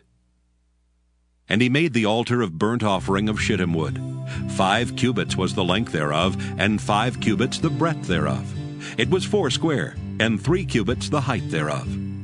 And he made the horns thereof on the 4 corners of it. The horns thereof were of the same, and he overlaid it with brass. And he made all the vessels of the altar, the pots and the shovels and the basins and the flesh hooks and the fire pans. All the vessels thereof made he of brass. And he made for the altar a brazen grate of network under the compass thereof beneath unto the midst of it. And he cast 4 rings for the 4 ends of the grate of brass to be places for the staves. And he made the staves of shittim wood and overlaid them with brass. And he put the staves into the rings on the sides of the altar to bear it withal. He made the altar hollow with boards. And he made the laver of brass, and the foot of it of brass, of the looking glasses of the women assembling, which assembled at the door of the tabernacle of the congregation. And he made the court. On the south side southward, the hangings of the court were of fine twined linen, 100 cubits. Their pillars were 20, and their brazen sockets 20. The hooks of the pillars and their fillets were of silver. And for the north side, the hangings were 100 cubits. Their pillars were 20, and their sockets of brass 20. The hooks of the pillars and their fillets of silver. And for the west side were hangings of 50 cubits. Their pillars 10, and their sockets 10. The hooks of the pillars and their fillets of silver. And for the east side eastward 50 cubits. The hangings of the one side of the gate were 15 cubits, their pillars 3, and their sockets 3. And for the other side of the court gate, on this hand and that hand, were hangings of 15 cubits, their pillars 3, and their sockets 3. All the hangings of the court round about were of fine twined linen. And the sockets for the pillars were of brass, the hooks of the pillars and their fillets of silver, and the overlaying of their chapiters of silver. And all the pillars of the court were filleted with silver. And the hanging for the gate of the court was needlework of blue and purple and scarlet, and fine twined linen. And 20 cubits was the length, and the height and the breadth was 5 cubits, answerable to the hangings of the court. And their pillars were 4, and their sockets of brass 4, their hooks of silver, and the overlaying of their chapiters and their fillets of silver. And all the pins of the tabernacle and of the court round about were of brass. This is the sum of the tabernacle, even of the tabernacle of testimony, as it was counted, according to the commandment of Moses, for the service of the Levites, by the hand of Ithamar, son to Aaron the priest. And Bezalel, the son of Uri, the son of Hur, of the tribe of Judah, made all that the Lord commanded Moses. And with him was Aholiab, son of Ahisamach, of the tribe of Dan, an engraver, and a cunning workman, and an embroiderer in blue and in purple and in scarlet and fine linen. All the gold that was occupied for the work and all the work of the holy place, even the gold of the offering, was 29 talents and 730 shekels, after the shekel of the sanctuary. And the silver of them that were numbered of the congregation was 100 talents, and 1,763 shekels, after the shekel of the sanctuary. A beka for every man, that is, half a shekel, after the shekel of the sanctuary, for every one that went to be numbered, from 20 years old and upward, for 600,000 and 3,550 men. And of the 100 talents of silver were cast the sockets of the sanctuary and the sockets of the veil, 100 sockets of the 100 talents, a talent for a socket. And of the 1,775 shekels, he made hooks for the pillars, and overlaid their chapiters, and filleted them. And the brass of the offering was 70 talents, and 2,400 shekels. And therewith he made the sockets to the door of the tabernacle of the congregation, and the brazen altar, and the brazen grate for it, and all the vessels of the altar, and the sockets of the court round about, and the sockets of the court gate, and all the pins of the tabernacle, and all the pins of the court round about. Exodus chapter 39. And of the blue and purple and scarlet they made cloths of service, to do service in the holy place, and made the holy garments for Aaron, as the Lord commanded Moses. And he made the ephod of gold, blue, and purple, and scarlet, and fine twined linen. And they did beat the gold into thin plates, and cut it into wires to work it in the blue, and in the purple, and in the scarlet, and in the fine linen, with cunning work. They made shoulder pieces for it, to couple it together. By the two edges was it coupled together. And the curious girdle of his ephod that was upon it was of the same, according to the work thereof, of gold, blue, and purple, and scarlet, and fine twined linen, as the Lord commanded Moses. And they wrought onyx stones enclosed in ouches of gold, graven, as signets are graven, with the names of the children of Israel. And he put them on the shoulders of the ephod, that they should be stones for a memorial to the children of Israel, as the Lord commanded Moses. And he made the breastplate of cunning work, like the work of the ephod, of gold, blue, and purple, and scarlet, and fine twined linen. It was 4 square. They made the breastplate double. A span was the length thereof, and a span the breadth thereof, being doubled. And they set in it 4 rows of stones. The first row was a sardius, a topaz, and a carbuncle. This was the first row. And the second row an emerald, a sapphire, and a diamond. And the third row a ligure, an agate, and an amethyst. And the fourth row a beryl, an onyx, and a jasper. They were enclosed in ouches of gold in their enclosings. And the stones were according to the names of the children of Israel, 12, according to their names, like the engravings of a signet, every one with his name according to the 12 tribes. And they made upon the breastplate chains at the ends of wreathen work of pure gold. And they made 2 ouches of gold and 2 gold rings, and put the 2 rings in the 2 ends of the breastplate. And they put the 2 wreathen chains of gold and the 2 rings on the ends of the breastplate. And the 2 ends of the 2 wreathen chains they fastened in the 2 ouches, and put them on the shoulder pieces of the ephod before it. And they made 2 rings of gold, and put them on the 2 ends of the breastplate, upon the border of it, which was on the side of the ephod inward. And they made 2 other golden rings, and put them on the 2 sides of the ephod underneath, toward the forepart of it, over against the other coupling thereof, above the curious girdle of the ephod. And they did bind the breastplate by his rings under the rings of the ephod with a lace of blue, that it might be above the curious girdle of the ephod, and that the breastplate might not be loosed from the ephod, as the Lord commanded Moses. And he made the robe of the ephod of woven work, all of blue. And there was an hole in the midst of the robe as the hole of an habergeon, with a band round about the hole, that it should not rend. And they made upon the hems of the robe pomegranates of blue and purple and scarlet and twined linen. And they made bells of pure gold, and put the bells between the pomegranates upon the hem of the robe, round about between the pomegranates. A bell and a pomegranate, a bell and a pomegranate, round about the hem of the robe to minister in, as the Lord commanded Moses. And they made coats of fine linen of woven work for Aaron and for his sons, and a mitre of fine linen, and goodly bonnets of fine linen, and linen breeches of fine twined linen, and a girdle of fine twined linen, and blue and purple and scarlet of needlework, as the Lord commanded Moses. And they made the plate of the holy crown of pure gold, and wrote upon it a writing, like to the engravings of a signet, Holiness to the Lord. And they tied unto it a lace of blue to fasten it on high upon the mitre, as the Lord commanded Moses. Thus was all the work of the tabernacle of the tent of the congregation finished. And the children of Israel did according to all that the Lord commanded Moses, so did they. And they brought the tabernacle unto Moses, the tent and all his furniture, his taches, his boards, his bars, and his pillars, and his sockets. And the covering of ram skins dyed red, and the covering of badger skins, and the veil of the covering, the ark of the testimony, and the staves thereof, and the mercy seat, the table and all the vessels thereof, and the showbread, the pure candlestick, with the lamps thereof, even with the lamps to be set in order, and all the vessels thereof, and the oil for light, and the golden altar, and the anointing oil, and the sweet incense, and the hanging for the tabernacle door, the brazen altar and his grate of brass, his staves and all his vessels, the laver and his foot, the hangings of the court, his pillars and his sockets, and the hanging for the court gate, his cords and his pins, and all the vessels of the service of the tabernacle for the tent of the congregation, the cloths of service to do service in the holy place, and the holy garments for Aaron the priest, and his sons' garments, to minister in the priest's office.